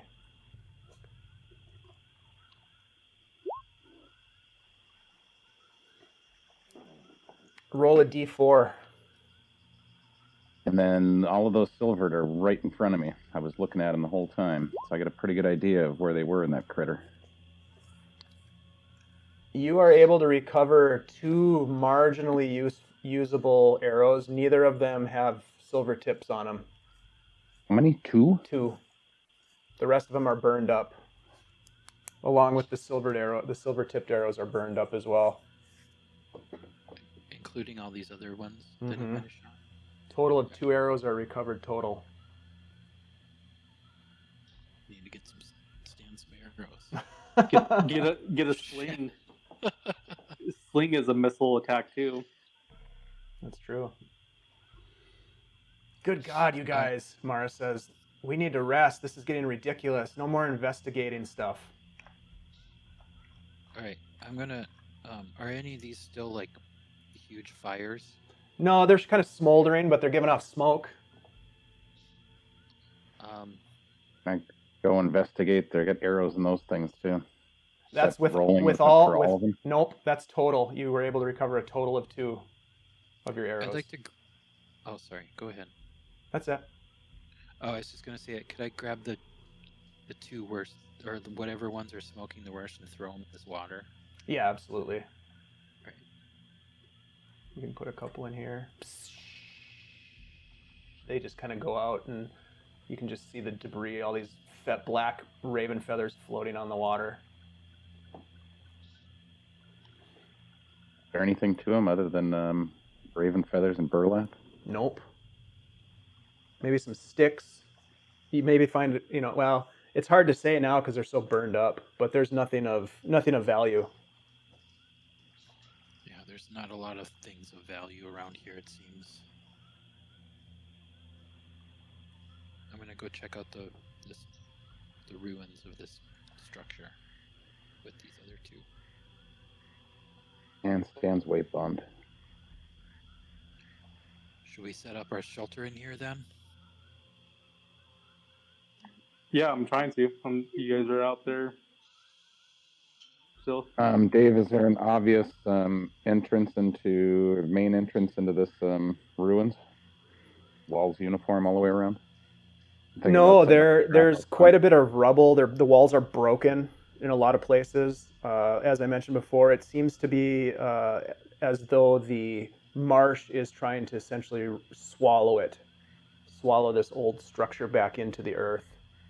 All right, can I roll a perception check looking for the best spot to put my animal trap to over the entrance? Yeah, absolutely. Go ahead and roll a nature check.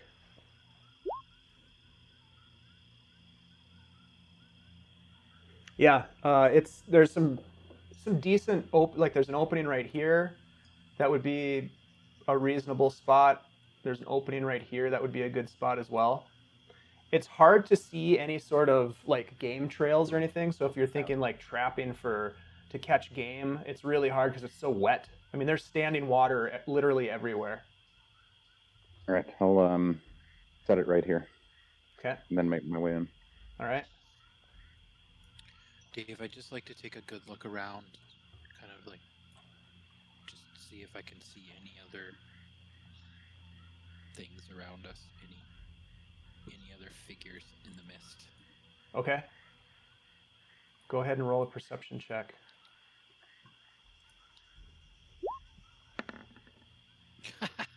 Not like that. At this point, the light is pretty poor, and it's getting dark, and the mist is, like I mentioned, very, very thick in this low-lying area, thicker than you've seen in other areas. So no, you don't really notice anything else. The mist kind of closed in around you. All right, I'm just going to go into the structure and suggest we hop in our shelter. Yeah, I'm when it's ready. probably going to put my torch out, and I would like to cast dark vision for myself. Okay. Very good. Mara looks at you and says, "Let's get this hut up." And it's up. Not quite. Go ahead and roll a concentration save for me. All right. +5, 10 feet of me.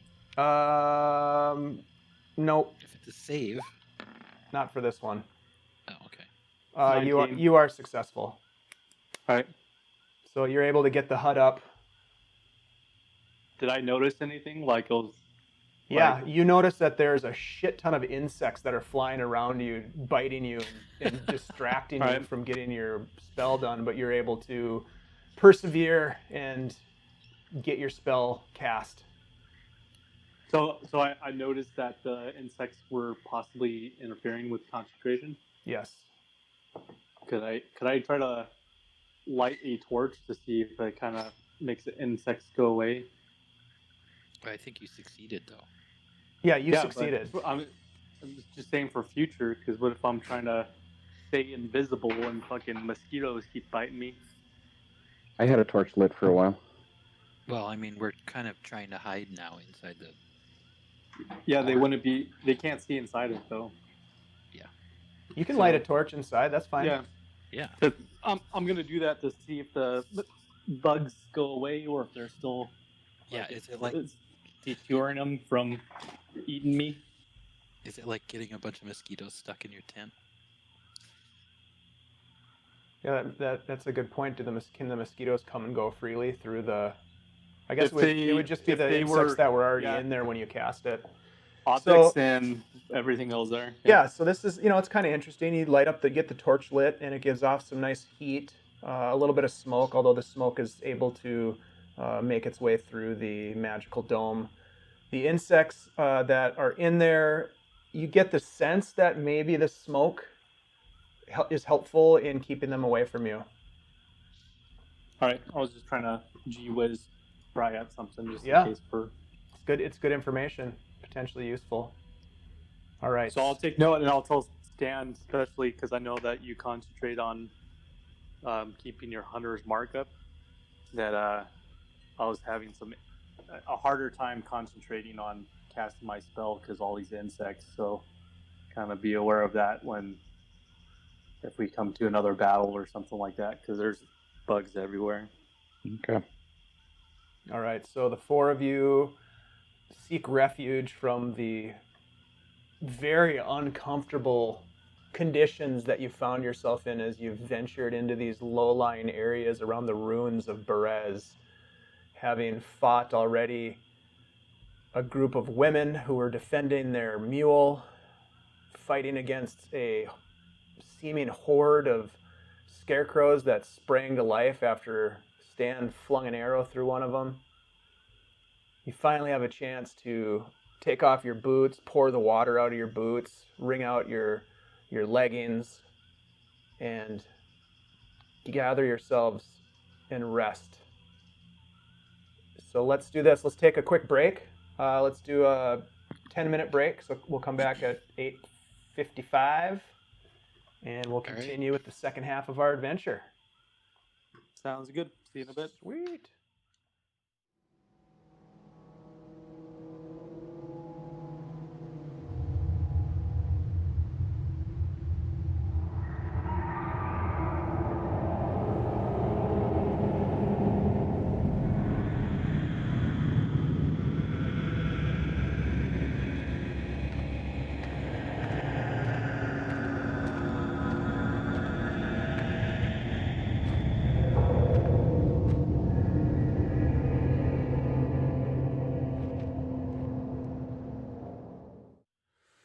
Okay. Whew. So, you guys are in the hut. Are you planning on doing any sort of watches or anything like that? Or what's the plan at this point? Yeah, I would like to. Yeah, I think we should do a watch. Is I it set so myself dark? up for watch because dark vision. Yep. Yes, let's take a shift. Okay. A few shifts. All right, who's going to take the first watch? I'll take first watch. All right, I'll so let you guys get Marzen- some shut-eye. Mara will take second. Okay. Who wants I'll to take volunteer for the third, if that's all right. Corben and then Stan fourth? Yep. Okay. Marzen, go ahead and roll a perception check and a d20 for me.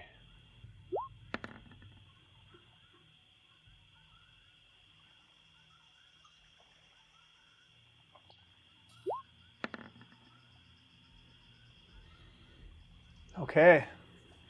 Marzen. 18 scarecrows. Got 18 bad guys. All right, Sorry. so as everybody else drifts off to sleep, Corben snoring a little bit, you stay up and you try to keep as best a watch as you can. Obviously, it's super dark. You don't have dark vision. And not to mention the darkness, there's also this thick mist that hangs low in this valley, obscuring your vision farther than, say, 10 feet outside the dome at this point. Something would have to come up very close to the dome in order for you to be able to see it. And however, as you are watching, looking to the left, looking to the right, keeping a fairly diligent watch, possibly spurred on a bit by just the sheer number of encounters that you've had, having not even really made it to any sort of semblance of a town or a ruins, not even sure if you're in Berez. All you know is that you're in some sickening, dreadful swamp and you're soaked. You start thinking about your feet and you look down at your feet and your toes are all shriveled up like you've been soaking them in a basin. You're doing the best you can to dry everything out. And then all of a sudden, from the darkness above you, you hear this. And you look up and you see motion fly across the sky above you. And suddenly, the protective barrier of your dome just almost like a computer screen flickering out, or a flame flickering, and it just dissipates and it's gone. And the insects come swarming in across the marsh and start waking. Everybody roll a Constitution save who's not awake. So I guess Corben, Mara, roll a con save. Oh, man.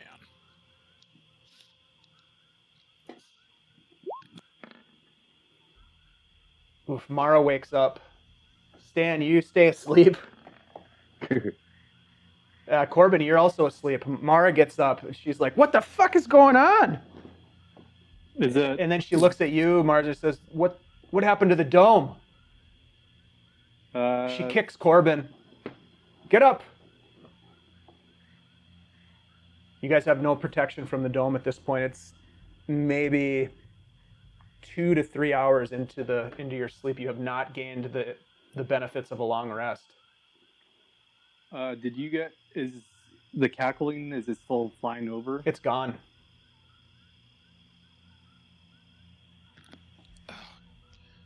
What? Well, What happened? A witch flew over, and it seems like she de-spelled our hut. So I think we're gonna have to do this the old backcountry way. Did you see something? Do you hear something? Yeah, a witch. It might have been Baba. Flew over. It was like something on a broom. Maybe I didn't see a broom or something flew over us, and I was cackling. So it definitely sounded like a witch was flying above us. Can you cast the dome again as a ritual? Yeah, it'll take me another 10 minutes, but I mean, if she de-spelled it, she probably knows that we're ready here. Yep. So I'll give it another go, and then we'll see if we can get some rest this time around. Maybe we should move. Yeah, I think even if we move, she's gonna know where we're at, though. I think we're in her kind of territory. Yeah.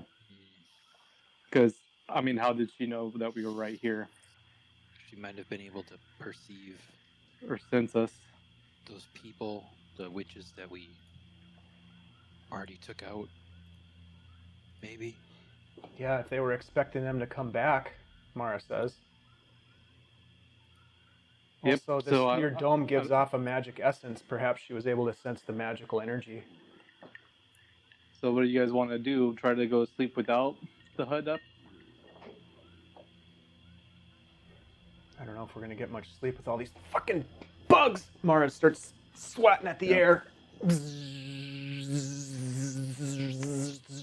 Fuck! God damn it. Anybody bring a tent? Yeah, I don't have a tent, I don't believe. I just have this blanket. Yeah, bedroll. I got a bedroll, yeah. I could light a fire and smoke out the bedroll, then zip up so nothing gets, or not zip up, but bundle up so nothing can bite me.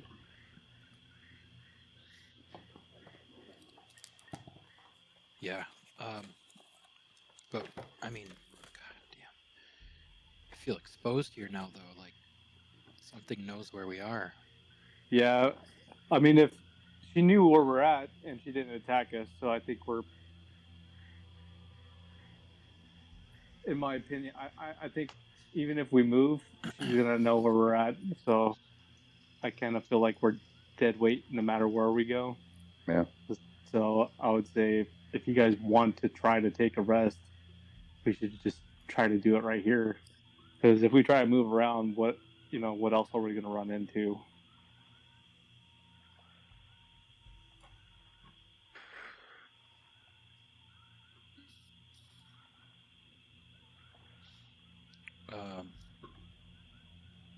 Yeah, that's true. All right, maybe we just stay here. Do you want to try to cast it again, or do you think it's pointless? I think it's. Are you expending a lot to keep casting this over and over? Casting as a ritual, so it doesn't use up a spell slot. So I'll give it another go. Then if it goes out again, just what we could try to do is I'll cast it and we'll try to kill all the bugs that's in here. Then Right. bundle up tight before it goes down again. That way we're ready for the bugs. So you're going to try to recast as a ritual? Yep. All right, go ahead and roll a concentration for me. As the bugs continue to bother you. Let's see.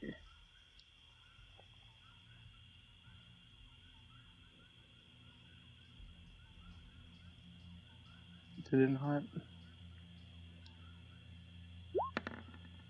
There it goes. Oof, you just cannot concentrate. The bugs are so bad that you just can't get this spell out. Dave, does he get a +5 for being next to me? No. This is a different kind of save that's not affected by your... My aura? Yeah. All right. Well, I'm not getting it up, so Stan, since you have the highest passive perception, beyond the mists, you hear this kind of a loud moan. No one else hears it, but you hear a loud moan coming from I don't the like northeast. the sound of what's going on over there. Is that over further to the west? Kind of to the northeast. Okay. I don't know why my ping isn't showing up. Oh, I know why. Because I'm on the wrong layer. Wait. Dave, would that have counted for a short rest? At least? Yes, I would say you guys got a short rest. So if you wanted to expend any hit die to regain hit points, you can do so. I'll do that. Just make sure you mark them off your character sheet so you know. Oof, a lot of ones.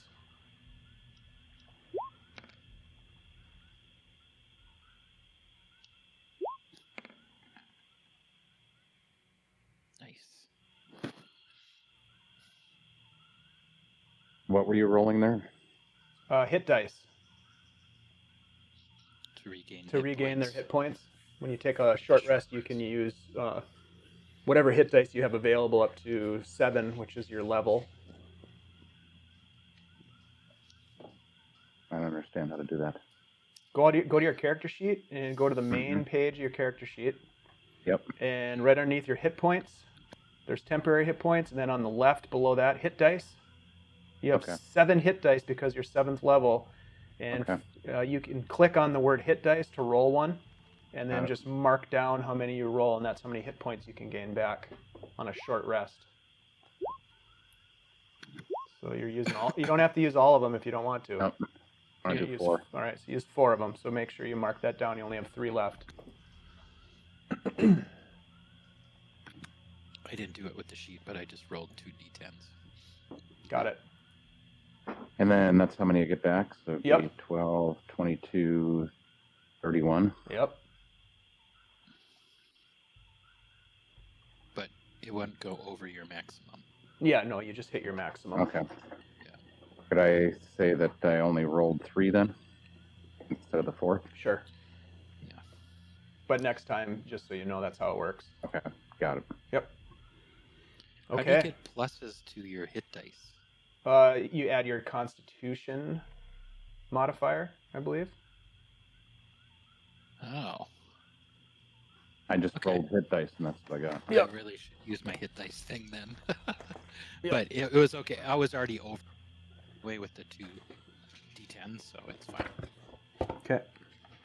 Okay, so you guys are obviously not going to get the hut up, so what do you plan to do? I think we need to move.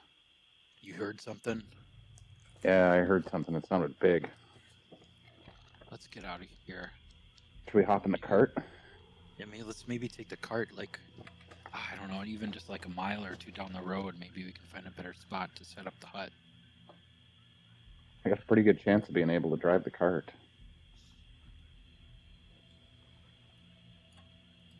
Let's go make sure it's still there. And which way do we go? It's out this way.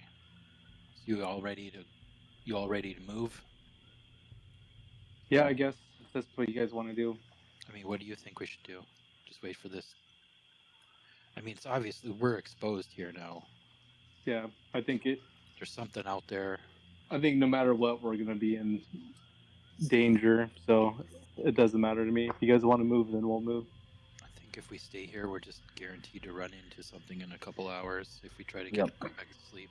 But is All right, this spot right. more defensible because we've got this structure? That's kind of what I was thinking. That's true. I mean, So we're all tired, and if we hit the road, we know there's traps waiting for us. So it's like,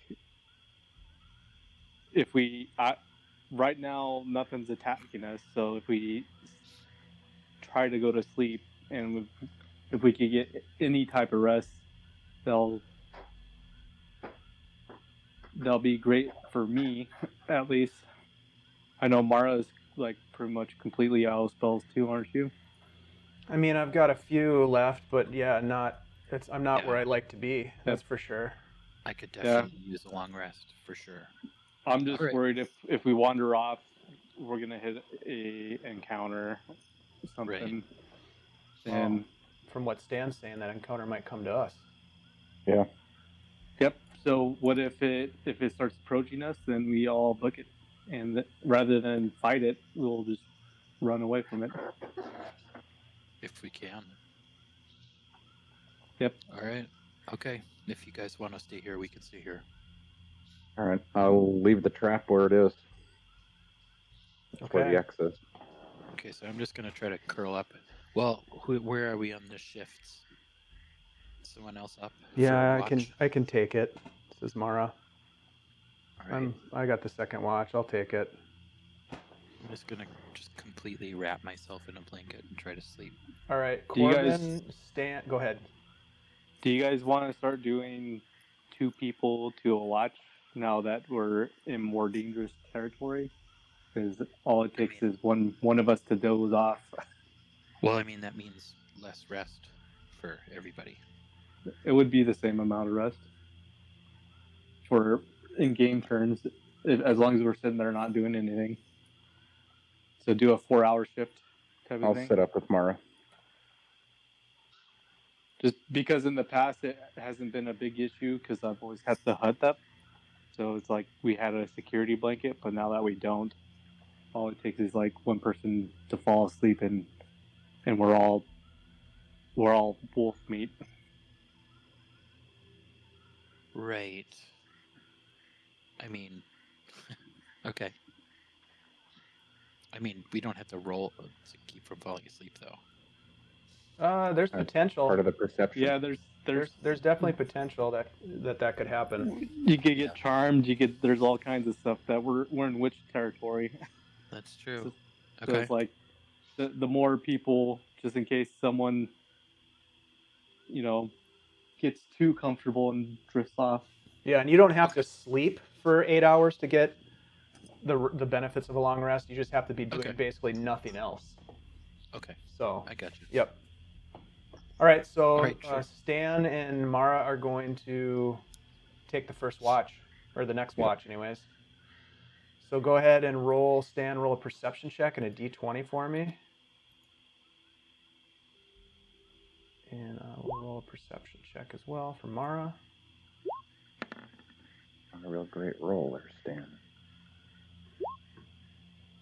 Okay, and then Corben and Marzen roll Constitution.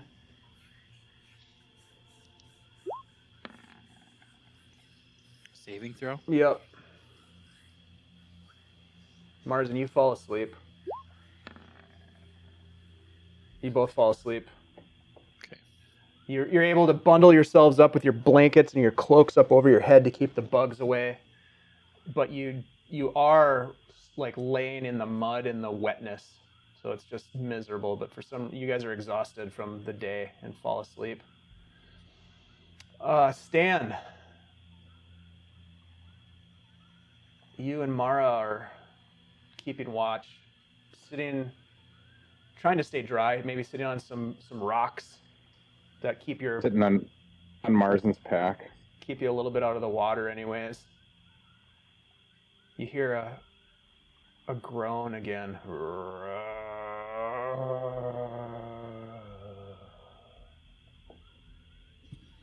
Mara hears it too.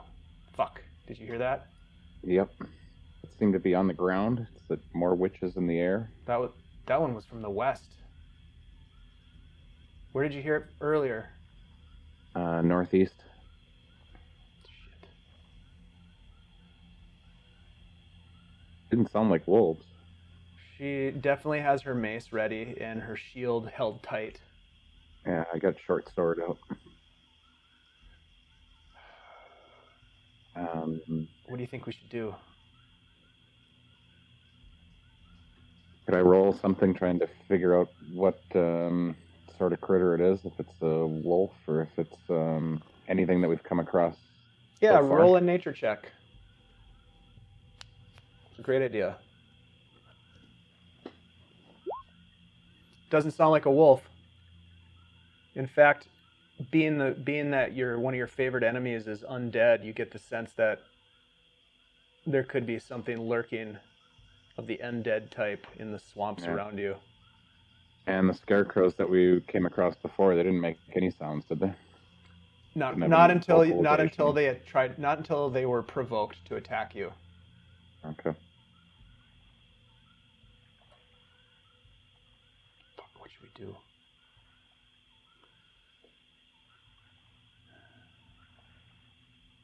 I'm gonna get up just a little bit higher so I can see over the walls. Yeah, Mars gonna stand up and walk over here and just kind of try to look out in this direction. I just can't see far enough.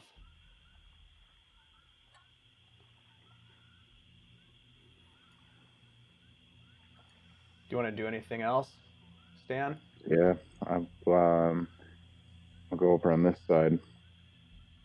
Straining with dark vision, looking for undead. Okay. Go ahead and roll another perception check for me. Yeah.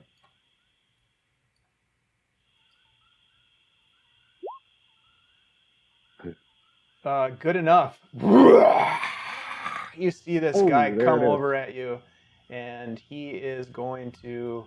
It is a mucusy, wet-skinned, pale, putrefied creature, naked, and it just comes at you.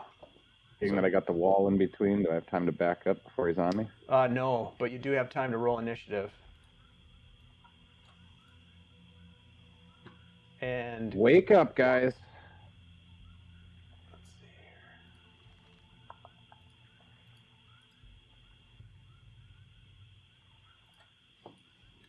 here. All right, so we got Stan in there. Let me get Mara in there as well.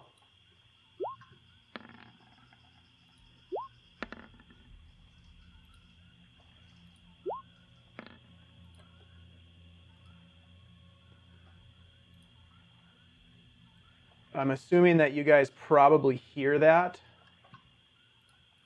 So why don't you guys also roll initiative? You won't get a chance to act in the first round, though. Like they're on it. Okay.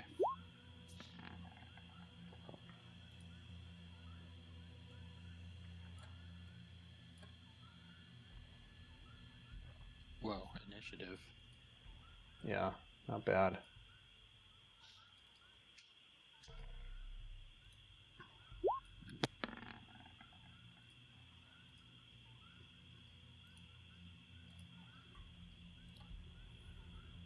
Okay.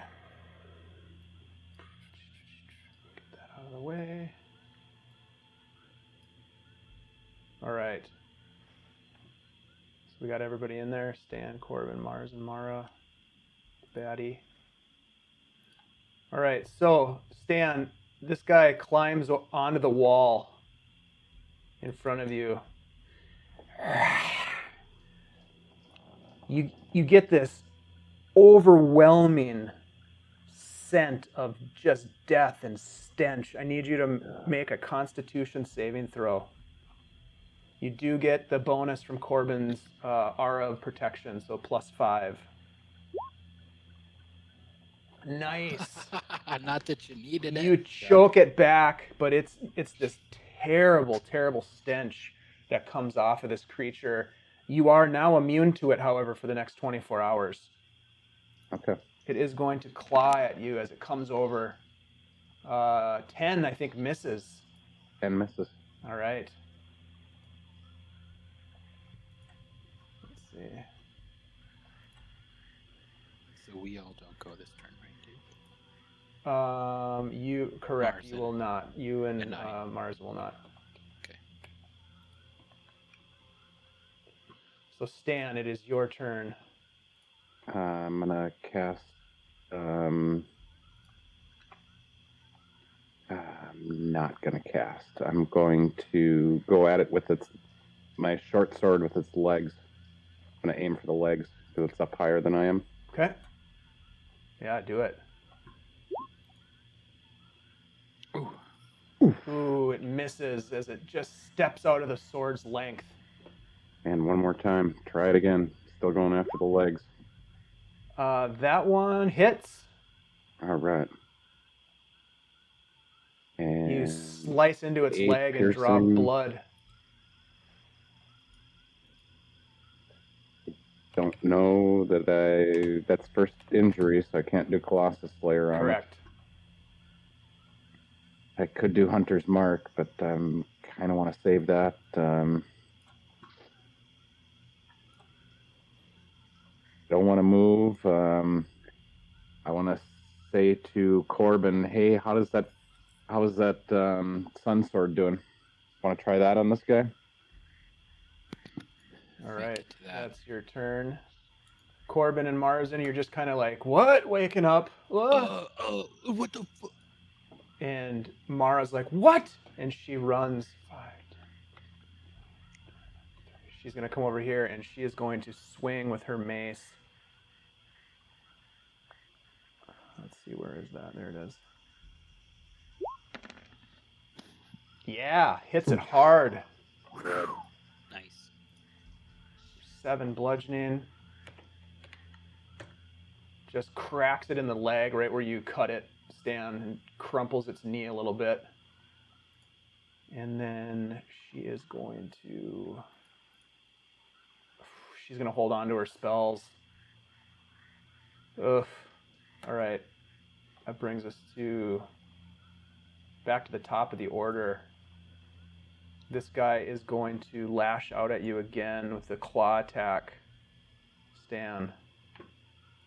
Mara might do a warding flare there. She doesn't have any left. She used them all already. 19 to hit. Yeah, 19 hits. 5 slashing damage. Yep. And I need you to make a con save. And you do have the +5 from Corben. Yeah, you're fine.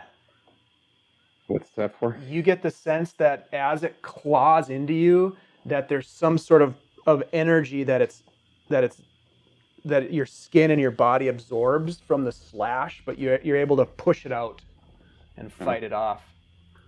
Kind of like getting bit by a Komodo dragon, probably. Yeah, likely. Just all bacteria. Blah. You do, however, see another one of these things come over the wall right here. And it is going to also slash at you. Oh, man. 20 to hit for 7 slashing. That's 7. And another con save, +5. Thanks, Corben. Oh, yeah. Dang, nice rolls on the saves. Nice rolls and cons. Nice. Yeah, that's really good. Okay, that brings us to Stan. You've got 2 of these creatures that have closed in on you. One that's standing up on top of the rock wall, and one that just jumped over this little piece of rock wall here. I'm going to hit the one that I hit earlier. Go after him with the short sword. Mm-hmm. Oh, come on, Stan. Come on, Let's try buddy. that same guy again. Come on. Wow. Hey, there you go. All right. Jeez, that's a lot of natural 20s. Yeah, you're throwing them Yes. up, man. Okay, Sweet. so And a then- total of 13. And then he gets Colossus Slayer. Yeah, he does. That's all it Just took. one more. He goes down. You cut him Nice. down as he comes over the wall and tries to attack you, and you cut him down. All right. How do you suppose I got 8 + 5 piercing because that hit, huh? Because it was a critical Natural hit. 20. Yep. Yeah. All right, Okay. Corben. All right. Hearing this commotion, I'm gonna bolt up. Right. Ah! Just instinctively grab for my sword and start charging this fiend. Okay. I'm gonna attack him. Well, actually, can I move? Don't. Like, is that a space I can move up onto? Yeah, you can get on that wall if you have the movement. Yeah, I do. Yep. I ground. Absolutely. All right. I'm gonna start attacking this one. With advantage.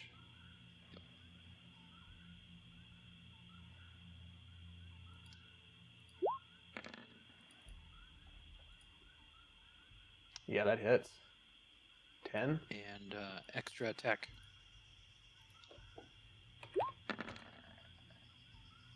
Yup. Nice. Another 10. Yeah. Okay. Okay. That's it. Marzen. Are you muted? Yeah, sorry, I was trying to unmute. That's right. I'm gonna go up and swing at it. I have a question. I never knew this one. So if it's flanked already, do I have to flank it with an additional person to get advantage? Yes. So, all right. Well, I'll attack it anyways. I'm gonna drop my shield and swing at it with 2 hands. Okay.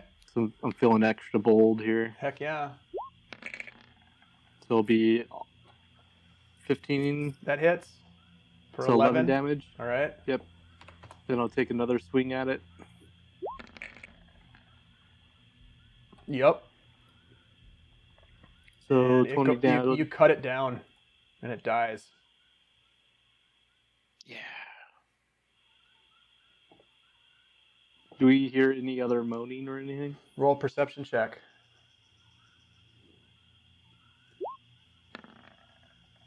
You don't. Do you guys hear anything else? It's not their turn. So. No. Oh, okay. Is that the end of your turn, Marzen? Yep. Yep. I combined yours and Mara's name into Marin. All right. That's my next character. Mara, you can see that she's a bit shooken, but she starts looking around. She walks over here. Are there more out there? She's going to make a perception check. Could I hop off the wall and check on this side? Not yet. Okay. On your turn, you can. She doesn't hear anything sorry, so either. we're still in it. Yeah, we are still in initiative. Because there's one more! Ah! That comes around the corner.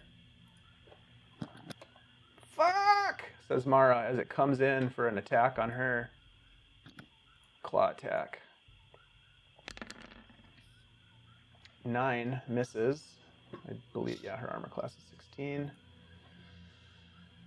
That brings us to Stan. Got one over here! I'm on the way.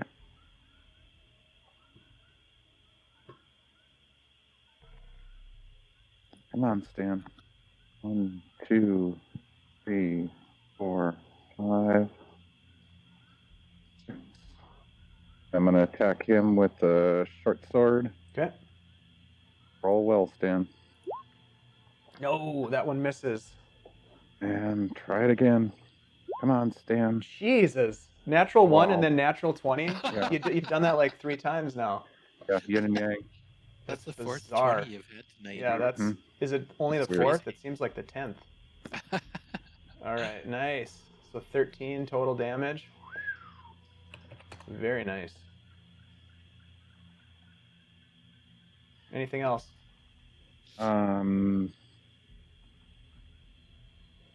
I'll stay right there. Is it the same creature again?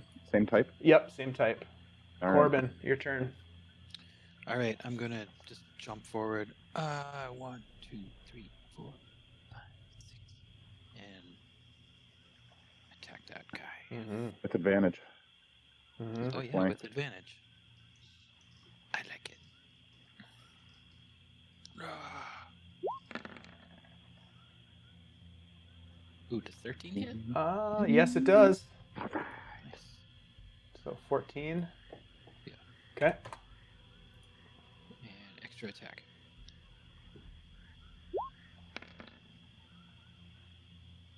Yes, 15 for 9. that's all you needed. It goes down. Ah. And we are out of initiative. I would say we were definitely exposed here. We need to move. I think so too. I want to collect my trap. All right, let's go. And Dave, did that rest result in a full rest for me? No. Nobody got a long rest. You got the short rest though. Okay. I'm thinking about casting a Cure Wounds on me. That's your prerogative if you want to do that or not. I'm going to save it for just a little while. Okay. Not quite time. There's probably more out there. Yeah, let's move. This is exposed. We need to find a new place. So we take the go in. cart? Yeah, go to the wagon. Yeah, let's go. Let's at least go see if the wagon's still there. We can use it to move up the road a mile or two. Okay, so the four of you set out, heading back towards the roadway. Yeah. We'll go ahead and assume that you guys essentially try to take the path that's the least wet, which would probably be back around the south here. Kind of looked at those critters, and they were like naked gobs of goo. Wasn't anything of value on They're them. kind of like zombies. No, you didn't. There's nothing of value on them at all. Okay. Before you get over there, Sorry. go ahead and roll a perception check, everybody. Okay.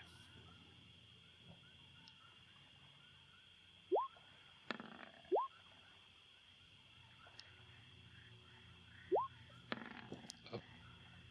Turn off advantage. Natural one. And Mara's the only one that hears additional moaning coming from the direction of the cart. There's something up ahead. All right. We All might right, just be in it now. Let's just be careful. I could let me go first because I like to notice undead critters and let dark vision on. And I'm still going to look at this pile of burning raven feathers and look for any arrowheads that I can find. Does anybody else have dark Me. vision besides Stan? I do. Okay. I'm half elf. Oh yeah, that's right. So what are you gonna do, Stan? Are you gonna? I'm going to linger for just a moment and stir this pile of raven feathers all burned up looking for arrowheads. Okay. Yeah, I mean, given the fact that you already did that, you don't find anything different. What's the marching order as you head back towards where you left the wagon? I think I should probably go first because I might be able to pick up on undead stuff and have pretty good perception rolls. Plus 5. Yeah. I should just be somewhere in the middle to give people aura protection. Yeah, Mara will go third. Okay. Marzen, you okay going last? Yeah, I'll take the caboose. Okay. Okay, so Stan, you lead the way heading back east towards the road. I want you to roll a perception check for me as you make it about halfway. After I said that, I really am sorry. Yeah, it's not real bad. You don't hear Not real anything good. other than the sloshing of your party's boots in the wet, swampy waters, and Yeah, that sort we've of been- weird kind of sucking sound when you try to pull your boot back out of the mud. And eventually you guys make your way Yeah. back to this road alignment over here, And notice that the cart's gone. and you notice that the cart is gone. The rope is still tied around the tree, but everything else Yeah. is gone. I'll go over there, I'll collect the rope and look around for any tracks. What the hell happened to the cart? Roll a survival check. Up to. It's tough, man. As the cart was either rolled away or whatever happened to it, it didn't leave tracks that Right. stayed on the ground for very long. They were filled in with water and mud. All right, I grab the rope and head back. Damn it. I guess we just take the road by foot. Yeah, which way? Into the the swamp more or out of the swamp?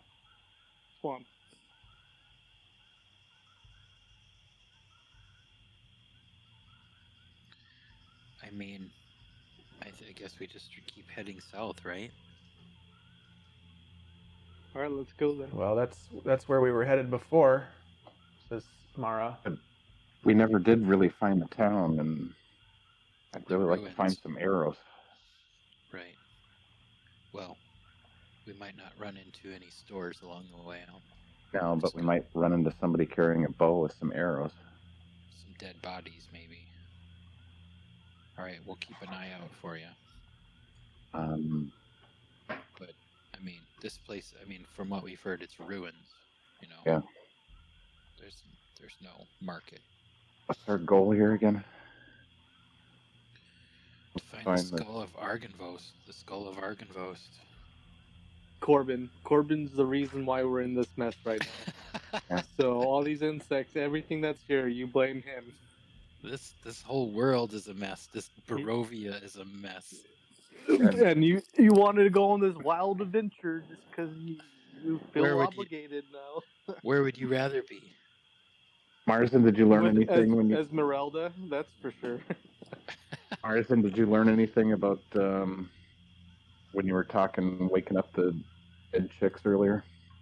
Yeah, don't take a paladin with us in the future. No, there's a lot of trap sets up ahead. So be careful of that. Something about a baby is what Baba is scared of.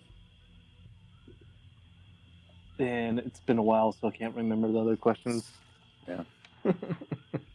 I took notes. All right, good. But I wasn't there. That was like 2 hours ago, and there's been a few nearby? beers since then.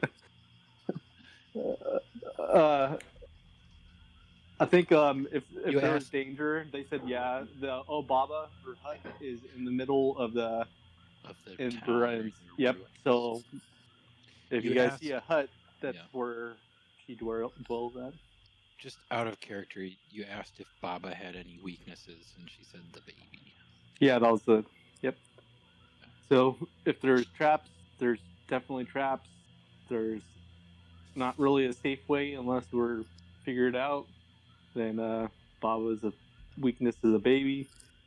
And her hut is in the middle, dead center of Berez. Alright, so, hike along the road. South.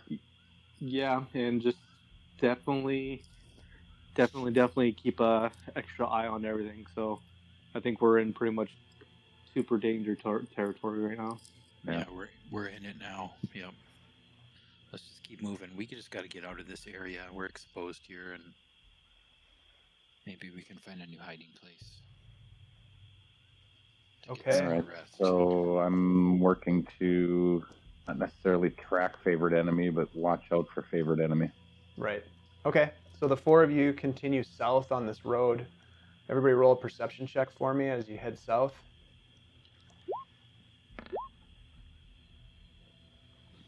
Oh yeah, I got to roll for Mara. I keep forgetting. God. Not doing well on perception tonight.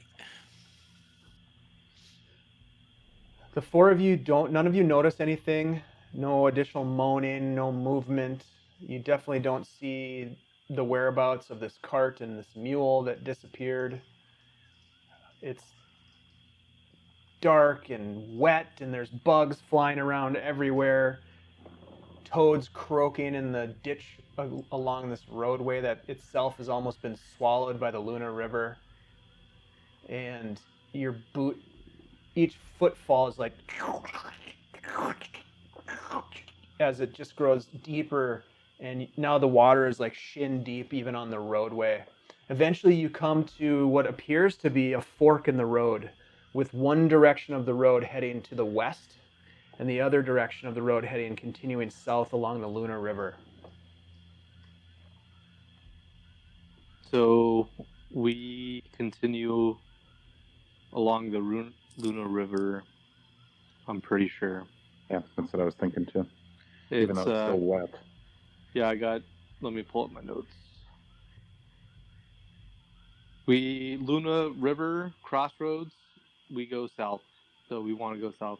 So you continue south. The trail hugs the river as you continue in the southerly direction. Dirt and grass are all but disappeared as the trail dissolves into spongy earth that's just pockmarked now. You can see that reeds and cattails have started to take over, growing even out of the roadbed itself. Stagnant pools of water all around you. There's a thick, thick shroud of fog covering everything. And as you continue to the south, you get to a point where the road disappears into this water body. It looks as though it's like a small, not even small, it's actually a quite large, you come to like this quite large offshoot of the river that seems to have flooded into this lowland area, washing out the road. And so any continued travel to the south would mean that you'd have to wade through this pond. It's probably it's about 500 feet in length and 200 feet across to get to what appears to be the other side of. Well, you can't even see that far because the mist and the fog obscures the other end. But the road definitely disappears into this water. You guys want to walk around it? Because kind of feel like there's going to be something in this water. Yeah. Yeah, we have no idea how deep it is. Well, yeah, and like just being undead creatures and stuff like that. What if they're just in the water waiting to pull us under or something? I don't know. Dave, is there any sign of any boats or like anything, any like ferries or anything on the shoreline? Any sign of traffic, I guess? No, there's not. There's no sign of habitation. Really, the only sign of any sort of living creatures, quote unquote, were those women that you encountered on the road and killed. Should we have gone west at that fork back there? If my memory serves me right, I have written down Lunar River Crossroads South. I mean, we already got to the Lunar River Crossroads, though, right? It might have been to Berez. Yeah. So at the beginning, just to head towards Berez, I thought. I don't like the look of going into that water. All right, so you want to go back to the crossroads and go the other way then? See where that goes? Well, that was a fork in the road. Yeah. We haven't been traveling that long, had we, Dave? No, you've been. It's probably been about mile. 5 to 10 minutes since you hit the fork in the road. The crossroads are like a day and a half to the north. All right, let's double back to the fork and go the other way then. Okay. We'll try that other route. So you go back to the fork in the road and find the road and start traveling along. Everybody roll a perception check for me. That wagon had to have come from some direction. Not through where we were. Another perception, you said? Yes, please. Come on. Oh!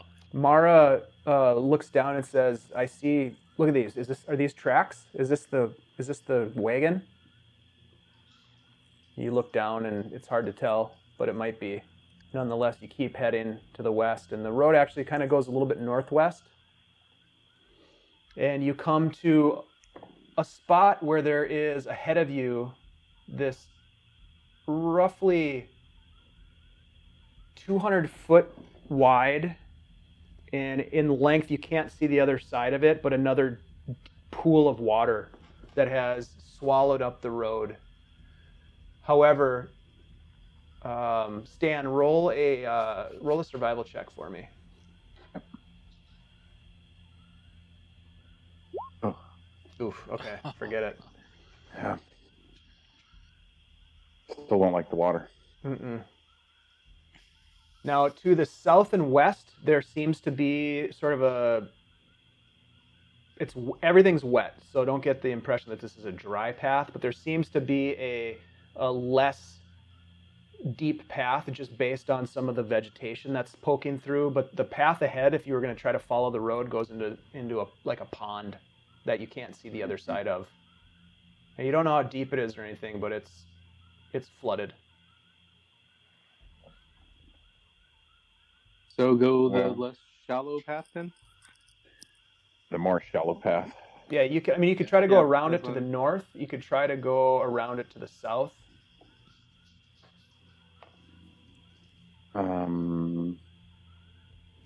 Which Any way way does of telling if there were animals that went through here, which way they would go? Not with your roll. Yeah. Not with that natural one. Yeah. No. Um, No idea.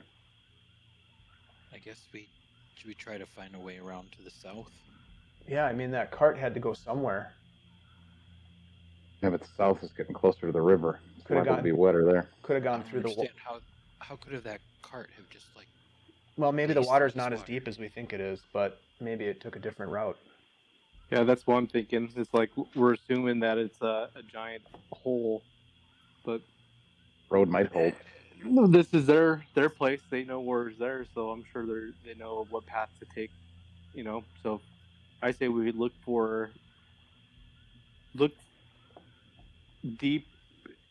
deeper into trying to find more tracks of the wagon and seeing where it entered this wetlands area.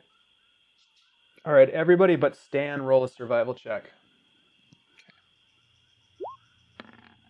What's that survival check for, Dave? For the tracks. Yeah.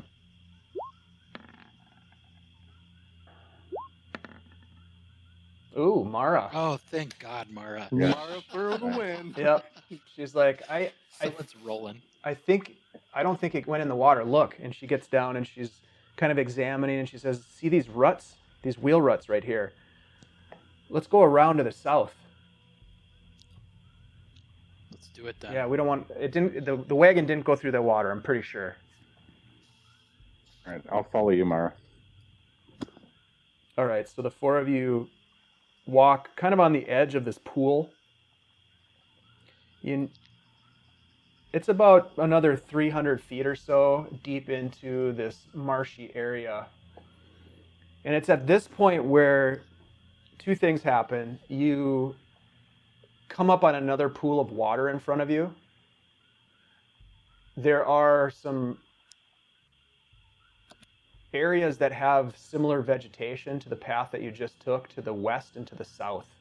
But there's a large pool of water to the southwest. You also start to see in the mists that there are some kind of structures to the west. You can't get a whole lot more than that because it's nighttime and it's dark and the mists are pretty thick. But it looks as though there's some structures. Should we try to go to the structures and see if it's a place for shelter? Or that could also be Baba's. Yeah, that could be the town. That could be Berez. Yep. Or at least the outskirts of Berez. What do you think? Do you guys want to head towards the structures or not? I mean, If we do, perhaps we should try to be quiet as we do this. Yes. Definitely. Stan, can you cast your Pass Without a Trace? Yeah, but that's about it for that block, and that's Might not be worth it. I don't know. I guess that's I up got to Pass you. Without a Trace and Dark Vision, and that my second spell slot. You want to get closer and see Yeah. if it looks more like the runes, and if it is, then so we'll try to sneak, and if we're too loud, then maybe then decide again if we should cast or not. Yeah. I think we should get a little closer because that, what does it last? An hour, I think? Mm-hmm. Yes. Yeah, let's move up quietly. Squeaky We can stealth get a little in bit the... closer. So you're gonna move to the west, Yeah, towards the structures, or to the towards the south? structures. All right. Everybody roll another perception check for me as you start heading west, skirting between these two large bodies of water.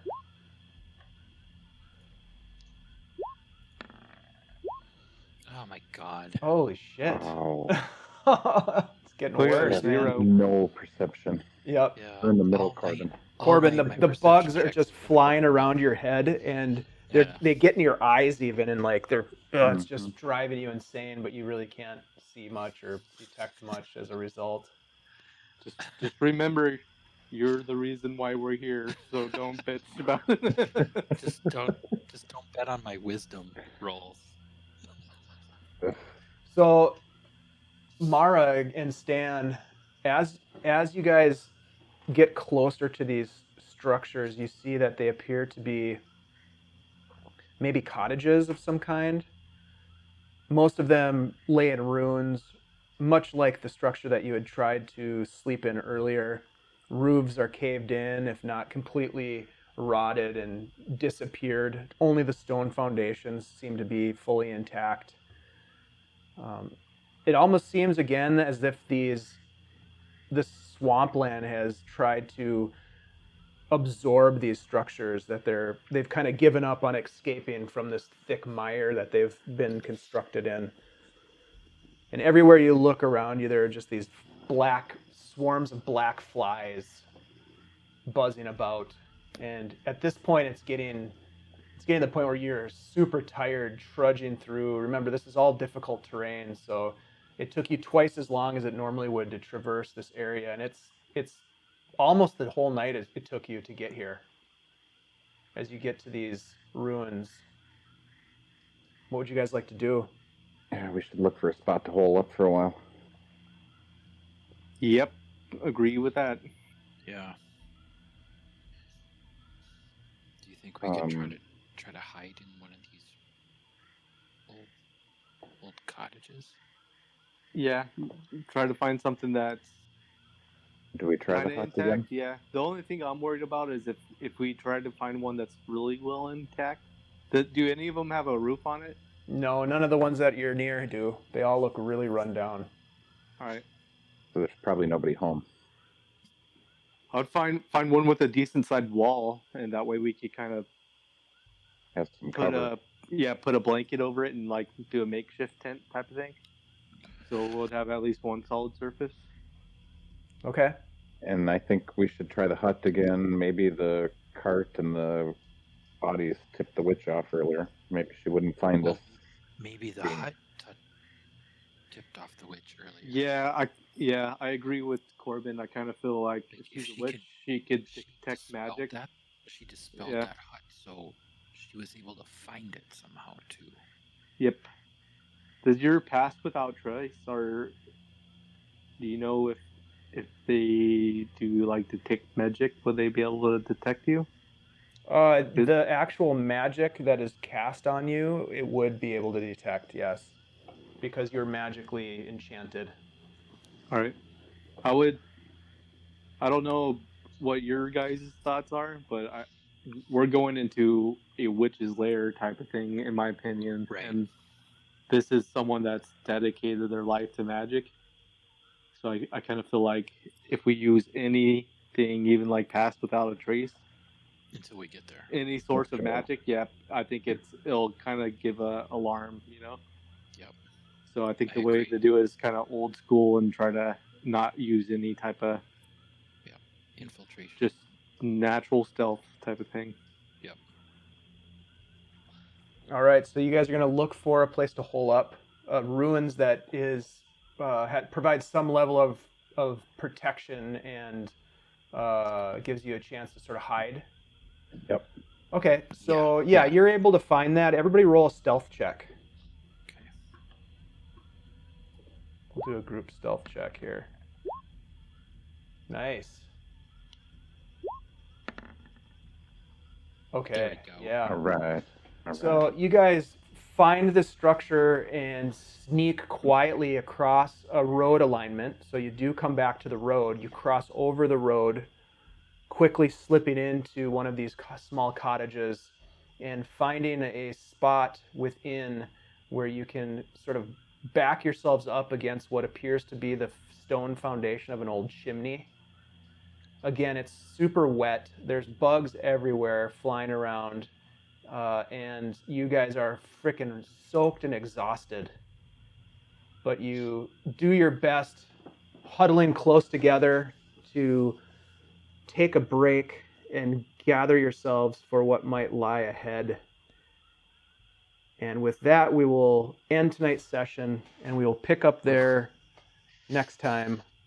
You have made it to Berez, this terrible, godforsaken ruins of a town. Yeah. Ugh. And we'll pick up with you guys having just gotten settled in, so you do not yet have the benefits of any rests. So. Great. But is my 8 hours of dark vision, is that still holding on? Should I take first watch? You would probably want to take the first watch. Yeah. Yep, because it's going to fade pretty quick. You guys have literally, you guys essentially rested for maybe an hour and a half to 2 hours before fighting those zombie creatures. And then the rest of the night, you essentially traipsed across this marshland, eventually finding yourselves in this ruin. So yeah, you'd basically have maybe an hour left on that, or 2 at the most. So you'd want to take the first watch. Yep. And so what we'll do is when we come back to the game in 2 weeks, we will start with the watch. Yeah. And Stan will be the first one to take the watch. Nice. Nice job, guys. You made it into Berez. Ooh.